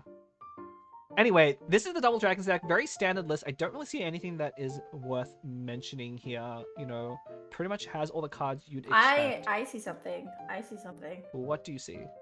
Double C sorry, not C dispensary. Parametric. That's pretty standard for Double Dragons usually. Is it? Yeah. It goes a lot harder on dice generation, I believe, compared to the Herald Sayu deck. Here we go. Game 1 of the finals. Of course, the winner of this set of 3 matches. Wait, it's 3, right? Yeah, it's a best of 3. I'm so used to. Oh my god. The winner of this 3 matches will be getting 1,000 USD, which is a lot of money. So we'll see which Pokemon is the best. You have to be the very best. Like no one ever was. Okay, okay, whoa. All right. I don't know if we could do that. I might get flagged for like a copyright violation. What? For singing the song? Like, singing like 2 Maybe? lyrics? I don't know how it works. I don't want to. I keep hearing that it's a problem for other creators. I do not want to risk anything at all. Okay, Nintendo. What? Never mind. I'm not. I was gonna say something and I probably shouldn't. So anyway. If this channel gets shut down, we all know who to blame. Goodbye, Flip. It was nice knowing you. Look at Proxy's starting hand. Hardest to ran into Maya's leaving double strat.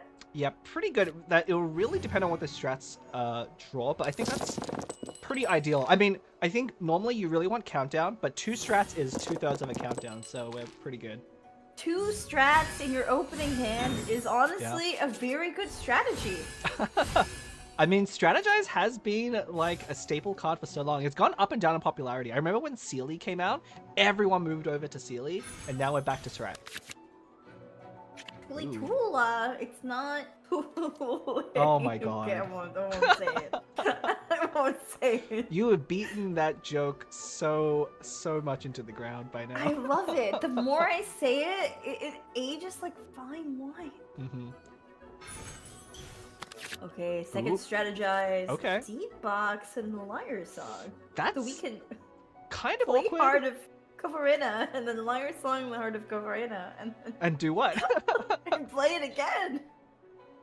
I actually don't know what you do. I think you probably I'm probably expecting Proxy here not to play the seed dispensary. We might just see Tamias Liben. Or maybe they'll go for an equip on the Tula Tula. If you play a seed box into Tamias. We might see a Tula Tula equip, because this is definitely the matchup where I think you want to go on Nouvellette. Like, Aishaha is very risky, because it can go down to Serpent Burst. In fact, I lost my top 16 game, because I think I swapped too early to Aishaha and got him taken out. Oh! Literally drew all of the zero costs. That is not the single copy of Golden House you run in your deck. No. Okay, we are seeing a skill. I think this is smart, because I think Proxy wants to draw a card off that Heart of Coverina and hope that it's something good.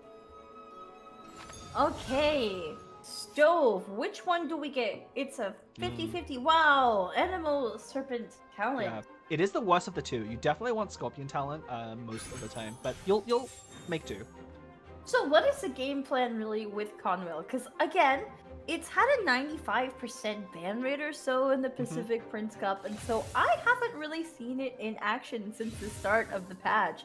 Do you actually go for Scorpion Burst first? My impression is that you try to build up Animal Super Burst, and just quick swap Adeptus Burst or something like that. Round 2.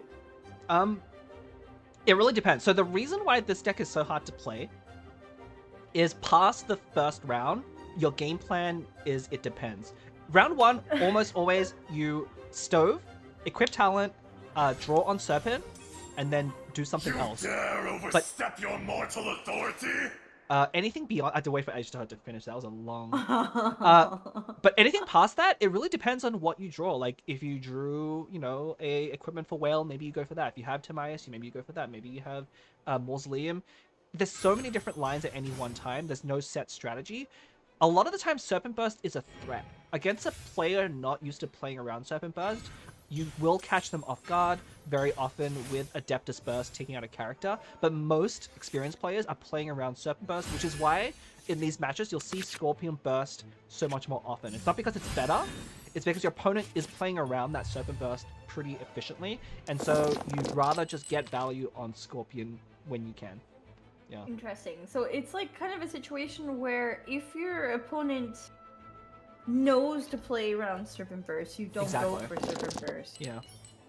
Yeah, against... So it really depends on what your opponent does. Right, and also what deck they're playing. If they're playing, like, we saw the last 2 matches, Conwell went into a Herald deck. Against Herald, you're almost never getting value off of that Serpent Burst, so you save it for Sayu or Chongyun in the later rounds against that deck, and instead just go straight for that Scorpion Burst, because that's the one that takes out Herald more efficiently. Ironically, that is why a lot of people are running Herald over Mona right now, right? Yeah. Because you have that survivability on Herald that just isn't there with Mona.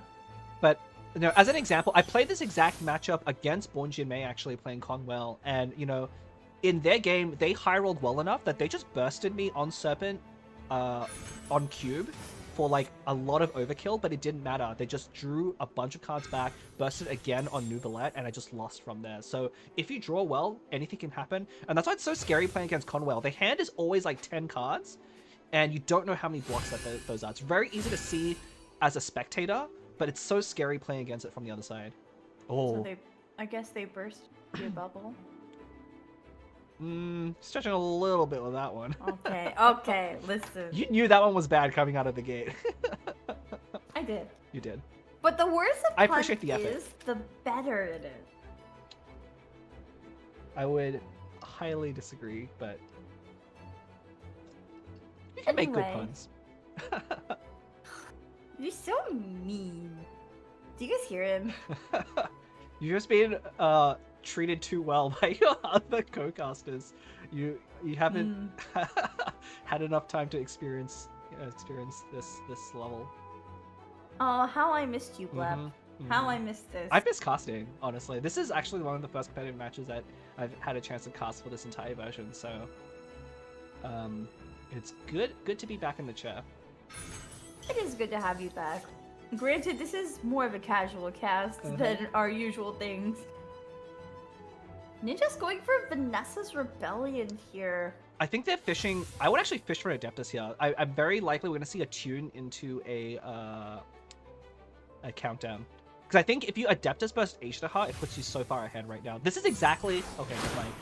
I was gonna say, this is exactly how I lost my game, so I was expecting that to happen. But maybe it's too unlikely to draw into Adeptus. Oh, there it is! They would've had it! There is the Adeptus. So many bone crunchers. Are you eating? No. Are you drinking something? No. I gotta hydrate. Look, okay, fine. Are you eating while you're stirring your water?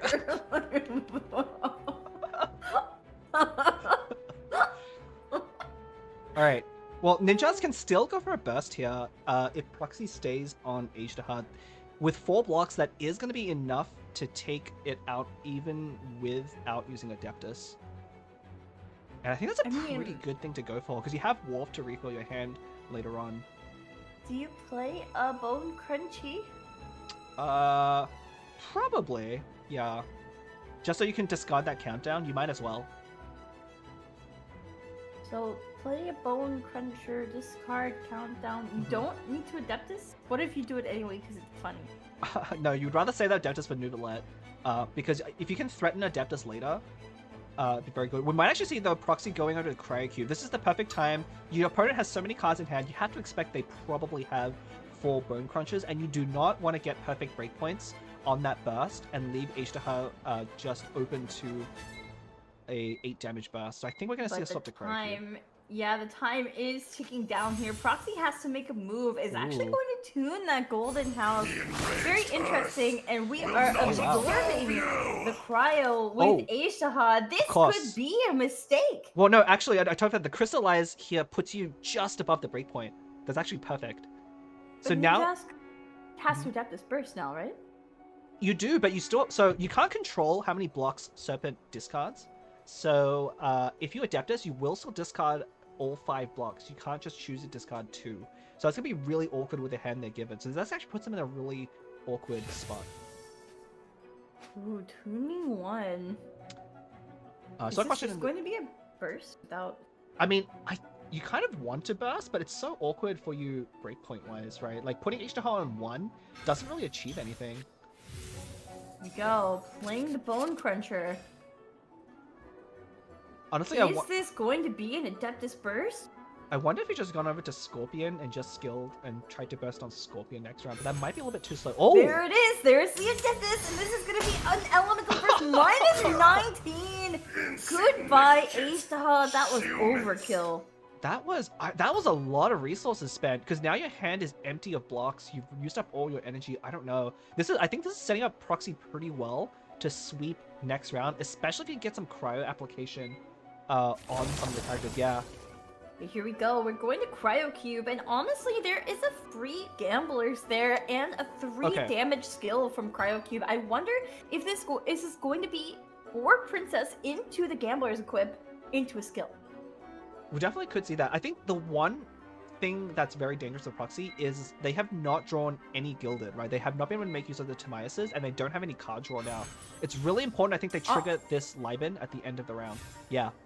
Ooh, I like that a lot. Taking the turn prio, equipping Tuli Tula onto Nouvellette, those 2 dice are going to be going to Lieben, and look at those Tamaya stacks going up. It's essentially 2 free gildeds, and speaking of gilded, draws into one. That's pretty important. Drawing that 1 gilded is really huge at this point of the game, because if you had bottom decked your gilded in this situation, Proxy would be in a really bad spot. I also saw a question in chat earlier. Someone asked who won the last game between Bonjin Mei and Demon. It was Demon. I won. You won? Yeah. We're both winners here. You know, everyone watching the stream is a winner because you're supporting GITCG. We're the real winners. Proxy and Ninjas are playing for our entertainment. Wow, look how fast this is going. Yeah, I think... Seed Dispensary into Parametric, into Board Princess. There is the Gilded Equip. There is so much going on here. Gonna Liar Song. Playing... Yeah.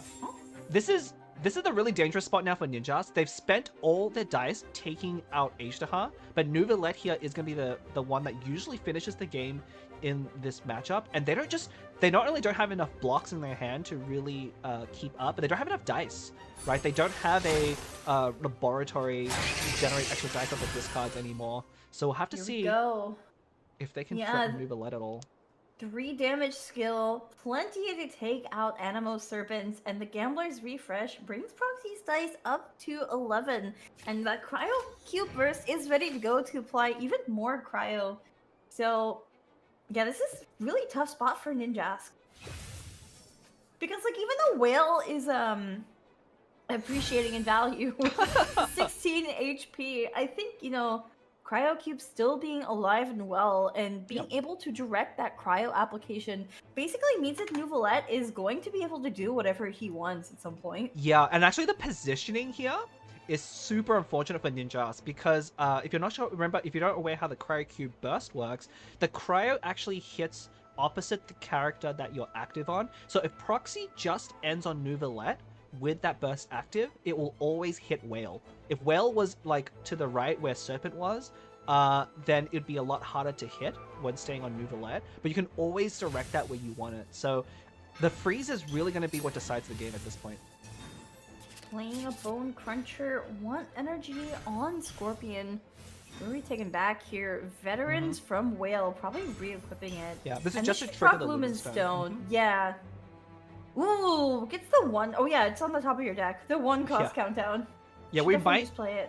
Well, we might see a tune of the Mausoleum first because once you play countdown, you can't actually tune anymore to trigger Whale. Oh. Yeah, but you have no way of drawing it unless you play it now. I think you have to play it, but draws into Scorpion Talent. Well, if you tune 1 to trigger Veterans again, you will draw the countdown at the top. Ooh. Oh yeah, that's true. Okay. Could have definitely done that.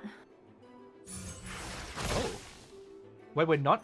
I thought we were gonna go for a talent equip and play one of the energy blocks. Unless we've already played it. I guess we've already played an energy block. Never mind.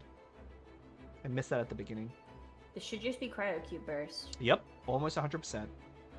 Really, you want them to spend all your die on Cryo Cube and then go Nouvellette when it's safe. I think what Proxy's probably calculating, does he have enough to play the second parametric? And it looks like the answer is no. Oh, all those dice. All those dice, and still a free Gilded in hand. Mm-hmm. And if Cryo Cube goes down, that's also another Board Princess stack. Yep. Yeah, but the revive is still up. But I guess we could see Proxy going and using like a normal attack on Cryo Cube to tank damage just to get that free swap. But I think you want to keep it alive. There is a Scorpion Burst. And if you're not sure what this does, because we never see this deck played, this is essentially like an Electro Clee Burst. For every Bone Cruncher that is basically consumed by the Scorpion Burst, it adds one of those stacks there. So you see the little 3 at the bottom? So yeah, every time Proxy takes an action, his characters will take 2 electro damage. Well, just the active one.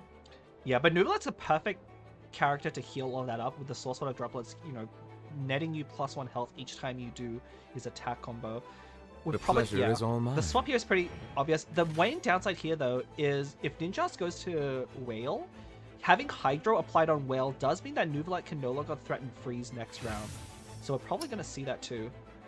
I mean, Proxy could always swap stall in that case. True, yeah. Well, as long as Ninjask ends on Whale and lets Whale tank the brunt of the damage, I think it will always be favorable for him, no matter what. We are going to have to see here. It is Ninjask's turn currently, and the question is, I mean, they tuned 1 and got even more health for the Whale, but what are you gonna do about that Nouvellette? It will just be a swap onto the Whale. Yep. I don't think a swap to Cryocube here makes a lot of sense. I think you want to save Cryocube with being on 1 HP. That's going to be a pretty important grade. Okay, never mind. It is a swap. And we're swap stalling. I mean, this is fine, right? I think so. There's no way that Proxy will just end if they go back to Nouvellette, right?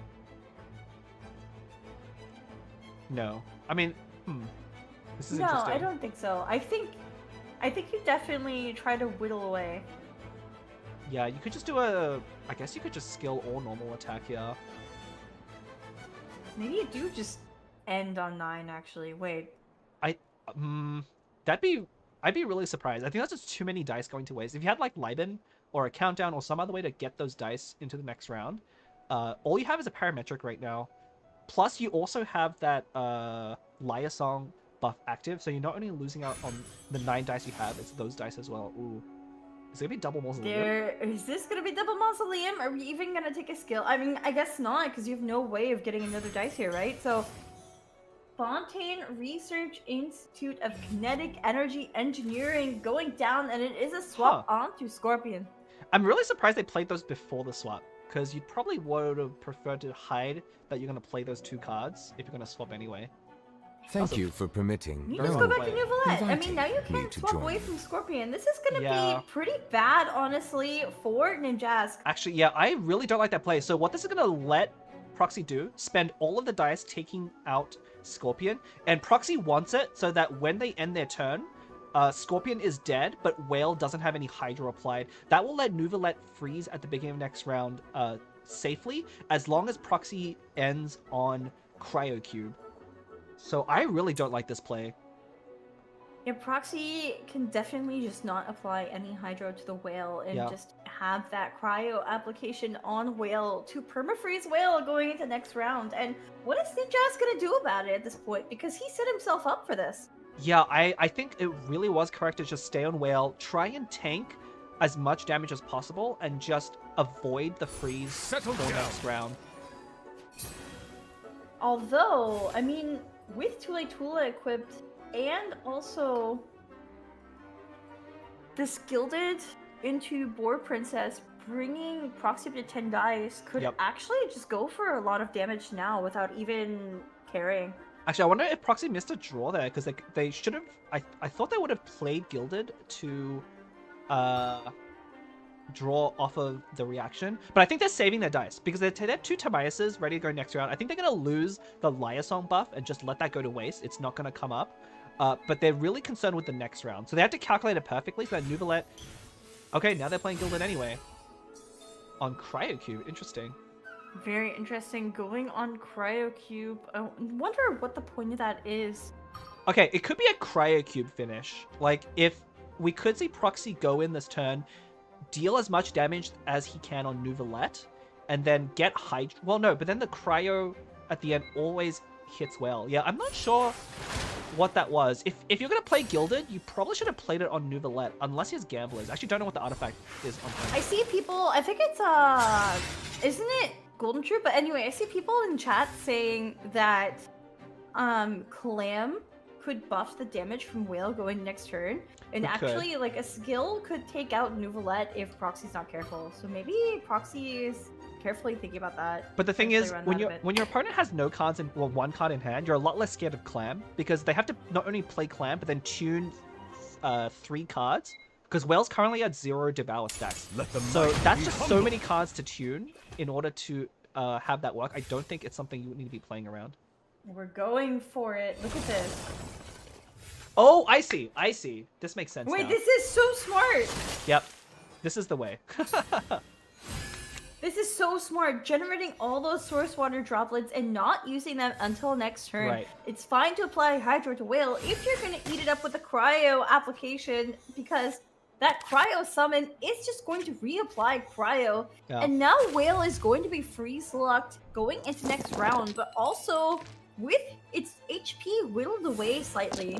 Yeah, this is why I'm here casting and not playing, and I got knocked out on the first, the top 16 immediately. This is the kind of stuff that I did not see far ahead enough.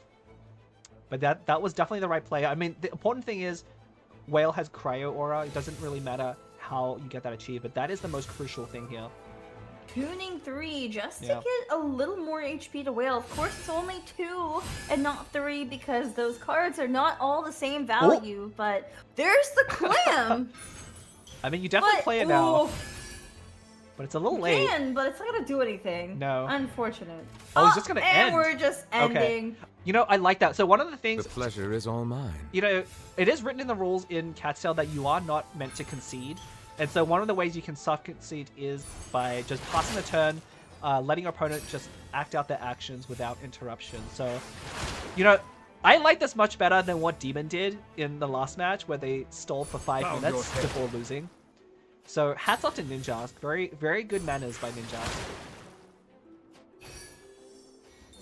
And here we go. Parametric is proccing. Look at the stoplight. And -4. Ninjask's Whale falls. And we are going to be going on to game 2. Very, very nice. Yeah, I mean, having spoken with Proxy before, I know he's very confident in that deck, even into Conwell, and we saw that there. And part of that was just like that, I think that critical turn was that forcing that Adeptus burst on Ajdahar. Yeah. Yeah. Yeah. Forcing just to commit so many resources to take out Ajdahar, because there's really not much that I think Ninjask could do. I actually think that was a mistake. I think he could have just gone to Scorpion, built up Scorpion Burst, save that Serpent Burst later for Nouvellette. But I think, you know, that definitely was the turning point. You saw how fast Proxy played after that move. Like, round 3 was just blistering fast, right? He knew that once that Serpent Burst was gone, there was no more threat coming in from anything else. Yeah. I mean, now we're not going to see Conwell again, though, because it's played once. I guess if you lose on Conwell, though, you can still play it again. You can still play it again. Maybe I'm wrong. Maybe I'm Yeah. wrong. You want to find out? Yeah, I want to find out. Show me the deck split. It's Conwell! No! We're running it back again. We're running it Ninjask back. on Conwell. And I mean, it's the exact same list. This is open. Okay, no, it's not No, it's open not deck open list. deck It's list. closed deck list conquest format. So basically, you have no idea what your opponent is going to be playing going into these matches. And they can change it whenever they want because they're could. not locked into 3 decks that they submit. As long as there's no repeating character cards, you can also play decks again if you lose them. So, but I if mean- you win with them, you can't play it. I mean, you say it's closed deck list, but one of the things is if you're playing a meta deck, 100%, you know, like 28 out of the 30 cards. There's like 1 or 2 card differences between a lot of these lists. But in order to make any of these decks work as efficiently as they do, you do have to run the same core cards. Like, you're going to expect all those artifacts. You're going to expect the double talent, you know, Laboratory, Lumenstone, It's- Adeptus, yeah. It's Conwell deck list conquest format. What was that lukewarm reaction? Oh, wait, it's a mirror. Wait, it is a mirror. Oh, there was some slight differences. Okay, I think I caught. So there's a Vanarana here Vanarana. instead of a Timaeus? Timaeus. Yeah. That's it. Yeah, that's the it. difference. That's literally it. Okay, interesting. Okay. So Worf might finally come up because now we actually have 2 decks that have the mausoleum mirror, yeah. So if you're not aware of that interaction, so the reason people will play Worf is Mausoleum, a lot of the time you play as the last card on your round so that the 2 draws your opponent get at the end of the round tick up to 2, and then it prevents them from drawing a lot of cards in round 2. But if you play Liu Worf in response to a Mausoleum, you draw exactly 4 cards at the end of the round, triggering Mausoleum but not giving you those extra stacks. So, these players playing Conwell in the finals match for 1,000 USD, could you say that they're whaling? I could not say that because that was terrible. Anyway, here we go! Ninjask versus Proxy, Game 2 of the finals of the Cat Sales Gathering 2024 Season 4. specifically North American region. There are 2 other regions. Make sure you are catching their streams as well from our amazing other casters. We are the last ones though. We're the only ones running this factory maintenance. Yeah, the other 2 got done with on Monday, but you can catch those on the respective channels. Maybe Brit and Stuffer did the EU one yesterday, and then Kojo and Kettle did the Asia ones first, very early on Monday as well. So they'll be on those respective channels. Yeah, but you can always catch the VODs. Yep. And if you're watching this as a VOD later, you are in the right place. I mean, this is probably the last time we will see Conwell. This could be the last time we see Conwell at all. If Proxy does win this, it will be our final game for the day. What is your prediction going into this match? I think Who Conwell is this will legendary Proxy player? I believe Conwell will probably win. Conwell's gonna win? Yeah. That is a crazy assumption, Flip. Ooh. Ninja's only putting back 1 card there, having a very good opener. Yeah, Ninja Husk with Lumen Stone, keeping Stove God, double strategize, and leave it to me. You know, Proxy putting 2 cards back, drawing Veterans, and Marshall Say Hunter having Mausoleum, Stove God, and Countdown. I don't know which opener I like better. What do you think, Vlad? It's Lumenstone. If you have Lumenstone, you're opening better than your opponent. So Countdown is very important for the Hyper Magic decks, the Sayu Herald and the Nuvalette decks, and the reason is they don't have Serpent. If you have Serpent is its own Countdown, right? Because if you have the talent, you draw 3 cards off of its skill, you don't need Countdown, and so it's much less important for the Conwell deck. You're much more interested in discarding Countdown to get that discount. Well. What do we have here? Oh my god. You've just been holding it in the whole time. No, I just thought of it, and I actually wish I'd said it when the deck, like the mirrors came up. Anyway. Well, there's only 2 whales here, so you know you're not right. Ooh. Oh no, wait, that was the talent off of Stone. Whatever. So the key thing is, if we see Ninjas play Wharf to counter the Mausoleum in Proxy's hand, I think their opener is looking a lot better. There is a Scorpion talent for Ninjas. I wonder. You never play Countdown, right? I don't think. You have too many cards in your hand. No. Right? A lot of this. So the way you Countdown is played very differently in the Conwell deck versus the other Hyper Magic decks, in that because your hand already has so many cards, you use it to refill after you do a Serpent or a Scorpion Burst, right? It's one of the ways you can usually play for 2 or just 1 dice, and it gives you more cards after discarding all of those blocks to one of the bursts. So we're not going to see it here, most likely. I could be wrong. I think we're going to see like a block played to discount Countdown, and then maybe Wharf and a Veterans equip onto Whale. Although, no, wait, we haven't skilled yet, have we? No, we haven't skilled yet. That's why I was saying you just go for a Serpent skill. That's what yeah. No, skill should be first, and then we probably discard a block. I think Ninja's is calculating if they have too many die. They may need to play Vanessa here in order to get more incorrect dice to tune. Yeah, okay. Here we go. Yep, we're playing Vanessa, playing a block. There goes the Countdown. It's getting eaten up and put to the top, and now we're drawing it. All right, look. Oh, okay, so we're playing Countdown for 2. That makes a little more sense. Oh, wow. Doesn't mean, okay, you can play Fontaine. Okay, I keep wanting to call it Fontaine Research Institute. It's Laboratory Ruins. You can play that in skill. That would give you way too many cards. You have to dump a lot more cards than that. So you skill first, right? You can't do anything.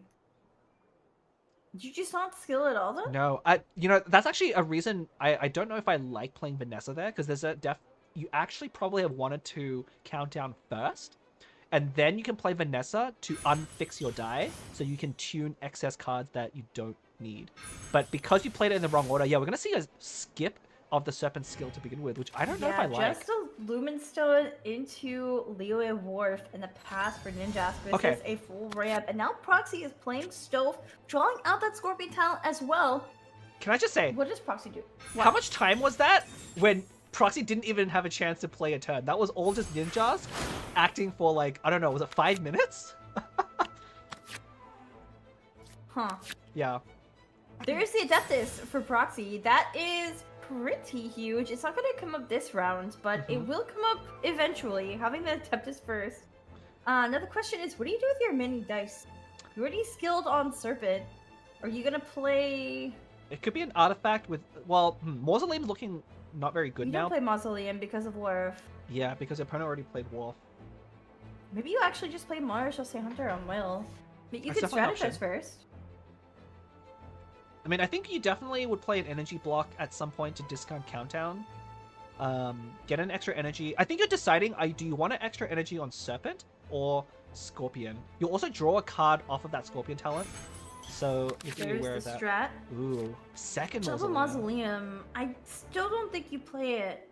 Yeah, that's not really that... Although, honestly, getting 4 Forbidden Knowledge at the top of your opponent's deck is better than 2. So if you're not going to do anything else with your dice, that's actually not too bad. Tuning Mars, she'll say Hunter. Okay, so maybe we're going to feed Whale 2/3 costs. And there's the Veterans going on to Whale. What are we going to do? Tuning Vanessa. Yep, so this gets 3 costs onto Whale for 3 HP. Wait, then what do you do with those? Oh Remaining wait, die? because it's Veterans! You still generate a dice! And draw a card! Yeah, I still don't know what you're doing with the rest of your dice here, though. That is a good question. The unfortunate thing, your opponent did end first, so now you have to be thinking, what if they have Adeptus Burst? Because if Adeptus Burst, we're going to take out your Serpent. And I think going first in this matchup is actually really crucial. It's one of the things that you really have to play around. And one of the reasons why it's Consecrated Beast and blocks are getting nerfed. You can see ninjas can build Serpent Burst next round without having used any skills. All they need to do is play a second block, and as long as they have Adeptus and 2 blocks, they can one-shot Serpent without having done anything else that round. Proxy playing the 2-cost Countdown and drawing in a bunch of useful things, but can't really play it because it's all 2 costs. As well, but looks like 1 Mausoleum is going to go down. Of course, Proxy knowing that it's going to immediately proc and that status is going to basically be inert, but at least the 2 cards that Ninjask draws are going to be those Forbidden Knowledges next. Yeah, I mean, when your opponent has a Wharf, it's very hard to get good value out of your Mausoleum, so, you know, you have that extra dice remaining, you might as well use it. But now the opening's looking a lot worse, I think, for Proxy. Than it is for Ninjas. That just did not draw very well. I mean, when you have double Lumenstone on the field, yes, it's hard to not say that you have a good start, right? Yes, like, that's a pretty good start. It is. The double Lumenstone is kind of what I think is going to really start snowballing this matchup in Ninjask's favor. We're not going to maybe see it pop up this round, but definitely going into rounds 2 and 3, you will really start feeling the weight of those Lumenstones. Now, here's the thing, though. If Ninjask does not have Animal Serpent Burst of its own, then I think Proxy is just free to Adeptus Burst on Serpent right away. So that's something Ninjask need to think about when making their move here, because, like, you see that Serpent with 2 energy already, and Proxy has a full hand of cards. You can't just play recklessly into that. You have to be anticipating the turn to Serpent Burst, so...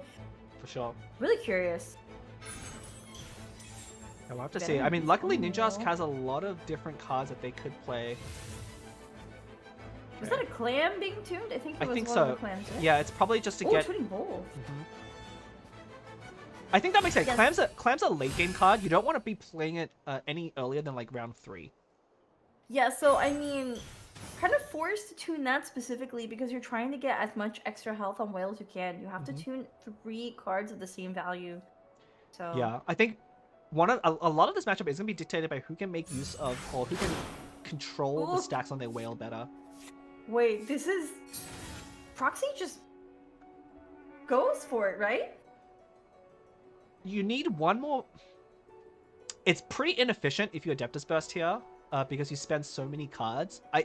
You're left with nothing, though. Like, I think Ninjas knows the Adeptus will be coming, but Ninjas is the one with double Lumenstone, has a Wharf in play, and has a Mausoleum as well. Like, even if Serpent goes down, I think is perfectly happy having drawn that many cards off of Serpent already. I don't know if I don't know that I like a Serpent Burst here. You just commit so many resources onto your opponent's Serpent. But then you take out their Serpent and they can't Serpent Burst you. It's true. I've never played the Mirror, it feels really miserable to play because I don't know how on earth you are meant to correctly play this matchup because there's just so many things your opponent could have, and how you plan your turn just changes so much based on what they could have. Because do they have 8 damage with 4 blocks, or do they have 10 damage with Adeptus and 2 blocks? You just don't know. Don't know, but that timer is ticking down for Proxy. Proxy's gonna have to make a move here. The question is, what does he do? Gonna tune one of those Bone Crunchers. I'm surprised Proxy chose the Conwell deck and not the Herald Zayu Chongyun deck, because that would be the deck that I thought he would be more comfortable on. So I do wonder how practiced. Ooh, here we go. Here we go. It is the Adeptus Serpent Burst onto the opposing Serpent -10, because of course you play that Adeptus and then it doubles it after the Adeptus damage is applied. So that's why you get these massive bursts. I think in the Pacific Prince Cup we actually saw up to 40 damage. Yes, I believe so. It really would have skewed those statistics. Those graphics of like who had the biggest burst. Yeah. Before it was Mona. Mona was the one that would be able to burst for a lot of damage. Ooh. Ninja's getting really efficient whale stacks here. Well, they both are. They both are, yeah. They both have maximum efficiency. So I really do think, even with the double Lumen Stone start from Ninjask, I think Proxy has the edge because he had that Serpent Burst first, and now his Serpent is honestly pretty safe. He can just swap off here. Yeah, looks like, I think you might just stay on set. I don't know if there's a reason to swap off unless you're going to build towards Scorpion Burst. You can definitely try and threaten the opposing whale with a big Scorpion Burst. Tuning Wharf. Yeah, I'm just gonna say. And there's a skill. If Proxy hadn't skilled yet, this is the right move. You want to draw more cards to fuel your whale for the coming turns. You're not that afraid of your opponent's Scorpion, because Scorpion can't actually take out Serpent easily. Look at these mausoleums. Both are 3 stacks right now, and the next card drawn is going to proc their opponent's mausoleum. Yeah, the unfortunate thing, Ninjas has too many cards in hand for Wharf. How are you going to get rid of that last card? Oh, that Vanessa coming 1... If they had played that when they started 3 dice, then they would have exactly 3 dice right now with a lot fewer cards in hand. Actually, I don't know if Ninjask wants to, because the other thing is, so you draw cards, right? But then... Oh, wait. You have to deal with Forbidden Knowledge. So you just burn Forbidden Knowledge. I guess you could. I guess you could burn Forbidden Knowledge. I mean, I think you only have... Oh, and now you have 2, I guess, yeah. Oh, there is a Scorpion Burst. Now the next thing that Serpent does is actually just going to take it out of the game. Yep. So Proxy needs to think about that going into next round. Yeah, that's definitely going to be super threatening, especially with the whale now at 8 stacks. Well, it looks like we did miss 1 potential point there. If you get it perfect every time, it should be a multiple of 3. So we definitely missed 1, but I think that's still okay. Yeah, Ninjask only at 8 health for the whale, Proxy at 6. You have to keep track because it doesn't tell you what cards you've discarded or tuned or anything like that. You have to keep track of what value your cards were. Yep. Yeah. That's, again, one of the reasons why this deck is so hard to play, because you do have to remember, and when you think about all these other things as well... Oh, isn't another Adeptus for Ninjas this time. Look at this. All of the Forbidden Knowledge. Now, I think Proxy is about to draw and burn Forbidden Knowledge. Oh yeah, that could be correct. 9 cards. Well, that might be too many cards. I wonder if it's worth it, because if you do that, you will burn 1 non-Forbidden Knowledge card. You sure? You just burn Forbidden Knowledge right now. Right, because one of the cards is a block. So yeah, you could definitely make that play. I don't know if that's worth it, though. Because you only have, what, 2 Forbidden Knowledges on top of your deck? Maybe 1? I think you just have them in your hand and you're okay. We'll have to see, but it is Proxy's turn to go. Is Proxy just going to go for maybe playing a Bone Crunchers into another Serpent Burst? I think you want to try and... as much as possible, I think you want to...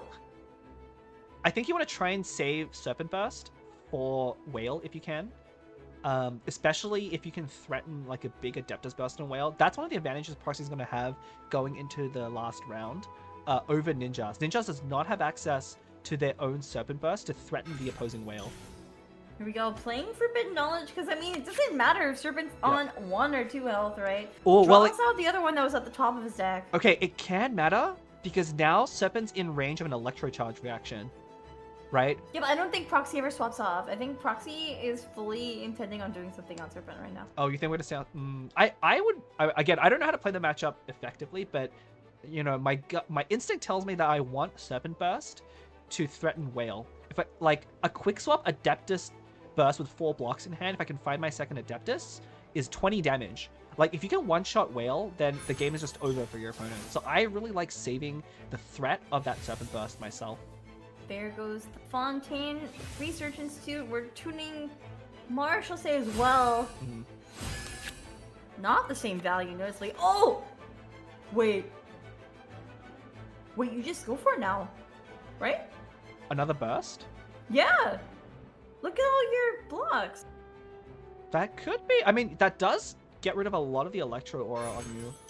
We'll have to There's see. Vanessa. We're probably going to see... Proxy might be trying to get a situation where if you... Let's see, get down to only... Well, no, you could still discard an energy. But I was going to say, if you play the Liar Song, you might be able to get to a situation where playing a block discards the Forbidden Knowledge, but I guess I can just discard another block.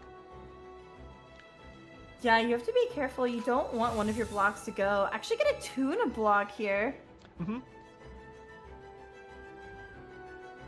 Wait, so what do you do then? Yeah, I'm not really sure about the tuning of the... I mean, thought- this feels I like thought we're it'd going to be a go for a burst. skill. This feels Yeah. like a skill. There it is, a skill coming out, not swirling anything. We are drawing even more blocks. I'm really not sure if I like that skill there, to be honest. Or why not just go for burst? I mean, I guess you don't know. Maybe your blocks get discarded. I mean, I would have either liked a swap off, I think, or committing to a burst to leave them only on Whale. The one issue, though, is when your opponent... Neither side have access to free, so even if you leave your opponent just on Whale, if their Whale is big enough and they have enough cards to tank all your damage, you can still lose from that position, which is why I thought Serpent Burst was so important, right? It's one of the ways you can really get up to, the 15, 20, 30 damage needed to take out Whale in one shot. Hang on. So, if Ninjask hits Proxy Scorpion here, can't you just clam and take out Ninjask Scorpion? Clam on who? On Scorpion. Well, Clam doesn't buff any damage on Scorpion inherently, right? The combo there is you need to put Clam on Whale. Yeah, it has so to go. that- Okay, right. It has Yeah, it to go. has to go well. on Whale, so you don't have that open to you. Yeah, the breakpoints here work out really well for Ninjas as well. And with 4 HP on Scorpion, Proxy does make an attack. We'll leave Scorpion on 1. Ninjask thinking pretty hard here. Yeah, their hand does look better though. They have a countdown with 2 laboratories as well, so they could potentially just have a huge round this turn, because each of those laboratories might be an extra 3 dice if they have enough tuning fodder, which with their hand they might. Maybe. I mean, you can't tune those Forbidden Knowledges. You don't really want the Adeptus at this point. That is Yeah. definitely for Serpent. So you could tune both of those. It looks like we're tuning them just as I say it. Yep. And I think, so now that we're kind of reaching the end game of Whale, it's really about who can make the most efficient use of those Whale stacks and build Whale up to 15. That's going to be pretty crucial, I think, coming into the end. So honestly, you kind of don't want to discard that countdown, because if you discard it, then it does mean you need another 3 cost. Well, there it goes anyway, because we just played a Bone Cruncher, so... Drawing the countdown again, but those look dice. at Ninjask dice. Yeah, oh my 12 gosh. dice right now. Yeah, we might just see him build up to a second Scorpion Burst. Why not? Why not? I mean, that's perfectly reasonable. I mean, this is kind of the reason why I really don't know about sacrificing Serpent there. Like, yes, you get that draw, but I think it was just so important that you have that burst for Whale. Ooh. Oh, man. Is it time to go in on Whale? It might be. We don't see Whale take the field too often, but, if we can, I think, tune or discard 2 more cards, Whale can 2-shot the Scorpion. What is it gonna be? There we go. It is the fast swap onto Whale, and I mean, why not do this? Because the next action Proxy is going to take, if it's on his own Scorpion, is just going to cause an electrocharge reaction. Yeah, we'll But probably have to... Ninjask has plenty of dice to work with as well. Exactly. Yeah, we might actually see the famed Whale burst. We don't really see it that much in this matchup, in these games, because Conwell tends to win before the Whale burst comes up. But in this Whale vs. Whale matchup, it can come down to that burst. There we go. Skill. Discarding that countdown, putting the 1 cost into the deck. Look at Whale at 17 health, has gained 12 so far. I think that skill will do 5 damage now. It is 5, 1 yep. plus 4, yeah. Yeah, we're just missing 1 more before doing... But, oh, actually, no. Ninja doesn't have enough to tune... Because he can't tune those Forbidden Knowledges. He does not have enough to tune again to get up to 6 damage if they need it. But Proxy, if they act... Well, if they act on Scorpion, it'll die anyway to another Whale skill, so it almost doesn't matter. Right? Proxy just swaps off right now, right? That's a good question. You have so much fewer dice than your opponent, though. And now you have so many blocks in hand that you can't use. Like, this is why I was really questionable about that Serpent skill. Like, yes, you're drawing cards, getting value, but we're kind of past the point of the game where it's about value, and now it's about damage. Because the Whale is just hitting for so much each time that you don't really have the time. Yeah. Every time. Yeah, I mean, you really don't have the time. Like, listen to the timer going down for Proxy every single round. Like, the amount of thought that goes into this mirror is not to be questioned. But we might see the Clam... be the second laboratory. It is possible Clam is going to come up now. We may see going onto Whale and then playing Clam, tuning 3 cards in order to get like a damage bonus on Whale and just start dealing damage. Oh yeah, here we go. Taking back the Veterans with that Liar Song, and now it costs 1 to play either the Clam or the Veterans. I wonder which one it's going to be. I mean, Veterans will draw you a few more dice if you tune. But I just don't know how you can keep up with Ninjask's Whale right now, especially because their laboratories are a lot higher count than yours. It will be the Veterans re-equip onto Proxy's Whale, and I mean, if Proxy tune another 2 cards, yep, it's almost certainly a tune 2. You're gonna play the Bone Cruncher. Okay. Discards the Clam and draws a Vanna. Interesting. I would have really thought that you would want to save that Clam to clutch like an extra bit of damage on the opposing Whale. But maybe there's just that's tune the Vanna. Yeah, I mean there could be too dice inefficient to play Clam there. I don't know. This is part of why I was like, it's so hard to play this deck because like right now you can do like a million different things even with like 5 cards in your deck. Tuning the Bone Cruncher. Let's see what card we draw here from the Veterans proc. It's a fast swap. Does that actually save him? Or not save him, but does that do anything? I mean, it's really hard to say. They're so evenly matched. They have similar amounts of cards in hand. Let's see, what else? The opponent does have a Scorpion Burst there, so you are losing a little bit in HP, and your Whale is not quite as buff as Ninjask's Whale. Just a slow swap onto Whale. That timer ticking down every time is so terrifying, but it's Ninjask's turn, and he's just tuning everything he can. Well, and going for 5 damage skill on Whale. Yeah, those tunes were just to make sure that when Whale uses skill, it discarded the Forbidden Knowledge. Forbidden Knowledge, yeah. Oh, tuning both Bone Crunchers. Tuning all 3 Bone Crunchers, actually. Yeah, there's just Whale here, but Proxy's Whale is starting a little bit behind and has to deal with that Scorpion Burst. While that's true, look at Proxy's dice now. The Fontaine Research Institute really coming into play here. And it's also a 5 damage skill for Proxy, though he will be taking damage from the Scorpion Burst here. I think that Scorpion Burst is going to make all the difference here, because even though they look very even, Ninjas is just slightly doing more damage. Oh, look! But both of those Laboratory Runes proccing and basically giving Ninjask a second action. Oh, but Whale's going to go down. That's it. If Whale goes down, it's over. That is definitely going to be it. There's nothing really Proxy can do here. Yeah, Here we go. Elemental skill -5, taking down Proxy's whale. Forced to go to Scorpion and using a skill, but it's not gonna do anything. Leaving Whale on Ninjask's side at 4 and Scorpion at 3, but Ninjask has one more. No, it doesn't. Oh have wait, one no, more he doesn't after have to die. But he can just do it next turn. that. It's Launcher fine. die. Yeah, just next turn. You have turn prior because Proxy in second. So Yep. either way, Ninjask just has to go for whale skill, and that is it. Ninjask is going to be taking the second game here in the finals of the Cattails Gathering 2024 Season 4. Yeah, which we've seen a lot of clean sweeps of 2-0 when we've been casting these finals. This is probably one of the first time we've seen both sets go to a game 3. Why are we countdowning? Why? To Okay, I fix didn't see the dice. dice, to be fair. Yeah. I didn't see the You would. That's a sensible thing to do. But there we go. Game 2 completed, and now we're 1-1. So the question is, who is going to win this final game? What decks are they going to bring to take home that 1,000 USD? I believe it really, I think the Conwell vs Conwell matchup, it's one of those things where because it's banned so often, how much experience do you really, each of these players really have playing in that mirror? I think it really would come down. Just as much experience as I have casting it, I'm sure. Yes. In fact, that's probably the first one, at least we've seen on stream. I don't know if the other Cat's Tail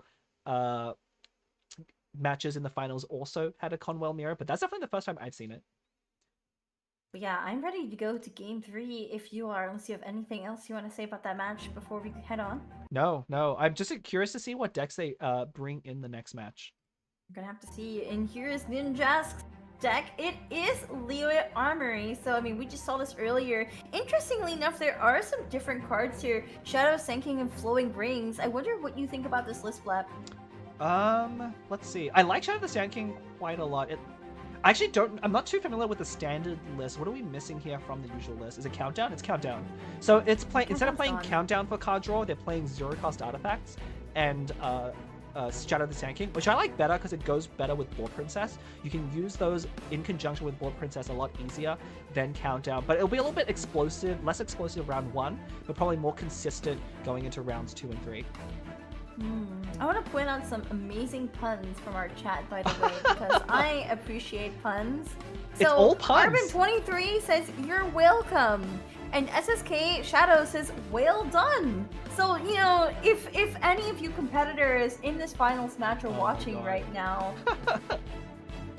take the pat on the back. You've done a job well done. Oh my god. Anyway. Here's Proxy's deck, and this is, wow! Whale. Again. Oh my god. Okay, I so need to think of more jokes. No, well, you can think of more jokes while I'll chat about the matchup a little bit. So I think definitely Conwell might be pretty favored in the matchup. Like I said, the Liyue Armory deck, a lot of it is geared around taking out those Cube Hyper Magic and the Herald Hyper Magic decks. They're built with those breakpoints in mind. But Conwell is so efficient at building whale HP. Yeah. It's actually very hard to outrace it with an aggro deck without running out of steam. So I think Proxy definitely is favored. You could say that. Oh, could this I? deck is pretty beastly. Yes, it is very Consecrated beastly. beast, you know? I get it. Yeah. I get it. You didn't have to explain it to me. You didn't laugh, so obviously I have to explain it. Is that the problem? Anyway, here we go! This is the last match of the Cattails Gathering 2024 Season 4 North American Finals. Ninjask versus Proxy. We're bringing the Pokemon IP into this final match here. Winner takes 1,000 USD home and the most serious showdown points for the season. That is also something very important to be tracking. For sure. Yeah, I mean, second place is still $600, so quite a big prize no matter what, but it's kind of just the bragging rights as well for coming first. Although, no golden card back on offer for these matches. But you do get a card back for participating. That's true, but this is not a matchup I really got to see that much in the Pacific Prince Cup tournament because, I mean, Conwell's always banned. Yeah, Conwell's always banned. I mean, I think we're going to see why you really want to ban Conwell so much in this specific matchup, because this is basically the types of decks that Conwell is just so easy to win with, right? Like, it's a fair deck with nothing too broken. You can't really threaten too much round 2. I mean, we'll see if Ninjas can play around. I think freezing Whale is going to be the only way out of it. Oh my god. Oh my gosh. Ninjask with the Moon Piercer start. This Okay. is Oh, you were warring at Ninja's opening? Proxy has the double talent Lumenstone laboratory opening with no, it's over. It's Is over. it over? I think it is. I haven't played Conwell too much, but this is about as ideal of an opening hand you can hope for. You have Lumenstone. You're gonna be able to equip both talents. You have a countdown to refill your hand after playing all of those out. It's just, we'll see. We'll see. I'm gonna call it now. This game is not gonna look close. Okay. I believe you, Blep. I believe you. Let's go and figure it out. So Ninja's starting off with the strategize, drawing double rhythm. That's actually really important. Hold on, this is pretty good actually. Double rhythm is super important because you do want to play that Wagner, and then rhythm will let you play one of those equipments for free. Second Moon Piercer. Yeah. So basically Ninjask has double Moon Piercer and Lithic Spear will be one rhythm using those Wagner stacks to Moon Piercer onto Shenhe. But now has no more dice left, so let's see what Proxy does. Going to round 1, it will be Lumenstone, probably into double talent. Yeah, there's the stove, drawing out the Serpent talent. This is the scariest opening from Conwell you can ever hope for. Double talent just gives you so much value, especially discarding countdown as well. Like, this is the high roll of high. I don't think that, okay, I think Lumenstone, maybe not laboratory, maybe double Lumenstone, a talent, stove, and countdown would be my ideal opening hand. Proxy has 4 out of those 5 cards. Instead of Lumenstone, we have a laboratory ruins, which is not as good, but still going to be fine. I mean, you play Scorpion talent now, right? Or do you wait? It doesn't, I think you want to draw first. So it probably depends on the dice. I think Proxy's going to need to figure out what dice they need to use up this round, whether they need to use, save like an Electro dice for later on. I don't think it matters. I think either way, you're going to be playing the talent into a Serpent skill. Yeah, there is the Scorpion talent, drawing out the Vana, and this should just be you play the laboratory runes before skilling, right? It doesn't matter. You're probably not triggering any discards this round. It depends on if Proxy's going to have any dice left over at the end of the round. We'll either see laboratory ruins or the dice go back into Vanarana. Look, it doesn't matter. You're so far ahead already. Or the Ninjas has a funny line right now where I think they can bore, rhythm, equip a second Moon Piercer, and skill burst. Am I mathing that right? Wait, how do they equip a second Moon Piercer? Oh, I guess that's not enough. Never mind, that's not enough. Wait, Wagner doesn't have 2 stacks left. Wait. Hang on. Huh? 2. I think it's 1 off. Never mind. Anyway, there is the skill from Serpent. Already played a Bone Cruncher. That countdown did get discarded. And drawing out Marshall's Hunter and Adeptus Temptation. What is this? Yeah, this is a huge high roll, of course. So we're gonna... Shenhe might not be able to get to burst. I think Ninjas really has... Especially with 8 health, that's the perfect breakpoint as well for just a 4-block burst. Yeah, you're gonna be really worried about staying on Shenhe here. But anyone, really. I mean, Ninjask does have 4 dice to work with, I guess. So the question is, what do? You could just normal swap off. I think you might have to. Like, I don't know any other line that would make sense. Oh, no, okay, no, this makes sense. You want to swell the cryo? Because I think, yeah, free... I think in this matchup, instead of playing super aggressively as Liyue Armory, you have to be a little bit more defensive and play around freeze. Because if you just let Whale attack you and hit you, it can outrace all of your damage pretty easily. Proxy is swapping over to Scorpion, getting an Electro die and doing so. And now Ninjas cannot twirl that cryo. Yeah, I don't know if that swap... Honestly, a swap over to Yilan might have been better. I don't know. There's just so little that you can do if you're Ninjas. Like, maybe we see a rhythm into a second Moon Piercer into skill just for extra damage. But if you're not swirling on Xiao, it's just so much more awkward. Yeah, but, I mean, what else do you do in this position? You've already swapped over. You could just swap back onto Shenhe. No, but then you can't skill again. To. I think you have to stay on Xiao here. The question is, do you tune to use a skill or do you just normal attack? Both are not great options. Staying on Shao is a bit scary though, because if Proxy has Fast Swap, that is not great. I think you're better off sacrificing Shenhe. I mean, definitely. But I think we're just going to see a Vanarana end here. You know your opponent is only on 2 dice. And if there's no way to spend those 2 dice, like, Ninjask is just... Not only is he down so much resources because of the double talent opening from Proxy, but now he's also down 2 dice. I think it's, like, this is round 1, but I think it's irrecoverable almost. Yeah, what does Ninjask even do? I feel like if you're playing a deck like Liyue Armory, you really have to be more aggressive, I think.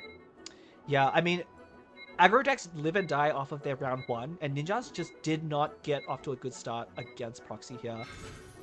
There we go. There is the Vana. This will be a pass. Just in time for the timer to be ticking down. Those 2 dice will be passed through Vana to the next round. And what is Ninjask going to do? It will be a rhythm into a Lithic Spear equip on a Shao in the pass. I really like this because this kind of protects you from Serpent Burst unless you have a ton of luck. I mean, it's probably the best that Ninjas could do, but I don't think it's enough, because, like, even though you did make use of your die equipping Lithic Spear, first of all, if Serpent just builds up to a 4-block burst, it can break through that Lithic Spear with Adeptus easily. So you may not be getting much that much ahead, but you also are pushing damage, and if you're not threatening Conwell, they can just build up whales slowly and steadily by drawing a ton of cards, so... I think it's just a lose-lose situation. This matchup is just so unfavored, I think, if you're in the Liyue Armory spot. Countdown, drawing out Clam, second Vanessa's, and some other things. I mean, Proxy definitely in a pretty good position here. Get all those Omni die from the countdown play. There is a Vanessa. Is it be double Vanessa as well? I think so. Why not? This is crazy. And you can also tune both Marechaussee and Clan if you want to, just to get maximum efficiency on Whale. And then you also get another dice from Laboratory Ruins. Yep. I think the question is, do you play? Okay, so we're going to see a play of the Marechaussee Hunter. Marechaussee on to Whale, then do you tune the Clam and the other Vanessa? Maybe. We could see a block being played and a tuning of both the 3 cost. That would make the most sense. It's actually really funny. I think Proxy would have preferred to play Veterans and tune the Marechaussee Hunter, but drew those in just the wrong order. Oh, yeah. Getting that Veterans just a bit late, but... Yep. Now, the question is, so Ninjas, despite the kind of awkward start, does have Warriors the Unseen Razor and Gamblers, Wagner at 1 stack. So there's a lot of value this round as well for Ninjas. Yeah, we'll have to see. I think Proxy deciding, does he want to go back over to Serpent? Going back to Serpent seems pretty strong right now. Because you threaten the burst. Oh my god. Okay, just drawing the cards in the wrong order. Like, you would have preferred to play the Vanessa and then tune that second crown, but... Okay, at the very least, it's being punished a little bit after that initial round 1 high roll. We're seeing cards kind of not coming optimally, but it might not matter. Might not matter. Tuning the Clam, and there's 3 health for Will because all of those cards were 3 costs that were discarded. Yep. And even generating a dice from the Laboratory Ruins. And what does Proxy do with these dice that he has? I mean, I think you do want to go back onto... I think you have to be thinking, does your opponent have a quick swap effect if you go back to Serpent? But I think going back to Serpent is always a good idea. It doesn't spread the cryo out on your characters. It forces your opponents to have that quick swap. And then you have the option of either bursting or just drawing more cards with Serpent skill if you don't want to take out Shenhe. Yeah, I mean, that's exactly what we see here. Proxy going over to Animal Serpent, and now it's Ninjask's turn to figure out what to do. Will be a Boar Princess. Yep. I wonder if he's anticipating losing his Shenhe. Yeah, I think either way, you need to stay on Shenhe here and just skill. There's the Where's the Unseen Razor taking back that Moon Piercer. It's now free to equip again and re-equipping it onto Shenhe for this 1 cost skill. Manifest!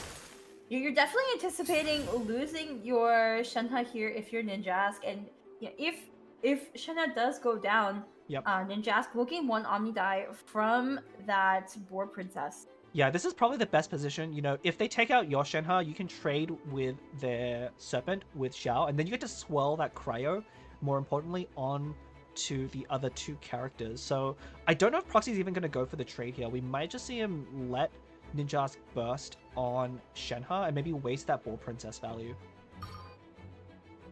The timer has started ticking down. You can hear it. I mean, it's either going to be a Proxy, burst or a what will swap you off. do? Because if you skill yeah. here, you just lose your Serpent to a Shenhe burst. And I don't think that's what you want. There it goes, and here we're taking Ooh. back the Marshall Hunter with Liar Song. Where's it gonna go? Probably back on Whale. It might say actually a Veterans instead. Oh no, it's going to be Marshall Nope. Hunter. Marshall Hunter back onto the Whale. I guess maybe we're What tuning. does this mean? We could be tuning 3 2 costs. Wait, then you don't play Adeptus? I guess. We are playing Adeptus. This Okay. will be a burst on Serpent. I'm really confused. I'm pretty confused at the what is it? The tune of or the re-equipping of Marichal Hunter. Like, couldn't that just have been a Veterans? And then you would have saved the die. Like, no, because Ninjask goes to Xiao and is going to swirl the Cryo. Oh, and the so damage. Yeah, it's- yeah. Yeah, it's going to proc the Marshall Hunter again and give another die Good to point. Proxy. Good point. Yeah, so I think that's the reason. I mean, it breaks even though. You spend an extra die to get an extra die. I guess Marichal Hunter in the end is a better artifact for future rounds. Here we go, Gamblers. Serpent falls to a Xiao skill. Those Ooh. Icy Quills dealing additional damage on the Cryo Swirl. Yeah, that's pretty big. Being at exactly 6 dice here, Ninjask has a really good double turn with Xiao. Especially if Ninjask can maneuver a position where he can take out Scorpion this round with Xiao, and then leave Proxy on solo Whale with Cryo, Go. that's probably the ideal spot. Yo, we're on Scorpion. This is a little bit concerning for Proxy, if I'm honest. Yeah, it's not looking good. Honestly, that Clam might come in really clutch. I actually don't know about resetting that Veterans. I wonder if you wanted to save that Liar Song for a Clam, so that you can, like, tank more damage on your characters later. Worf. Playing Worf. Huh. Is this just gonna be a skill pass? If it is, you didn't need to play Worf right there. Yeah, I was gonna say, if you play Worf, you probably are gonna be playing Crown. There's the clan. Sorry, Clam. It's Ooh. not Crown of Otatsui. It isn't. That's a small Okay. artifact, yeah. Tamaya's to take away the Vanarana and drawing out a second veteran. There is the burst from Xiao. I feel This like is gonna be a scary round. I feel like Banarana saving those 2 die would be better than Tamias. Oh, I guess you draw Marisashi on time, so never mind. You just hire your way out of it, never mind. Alright.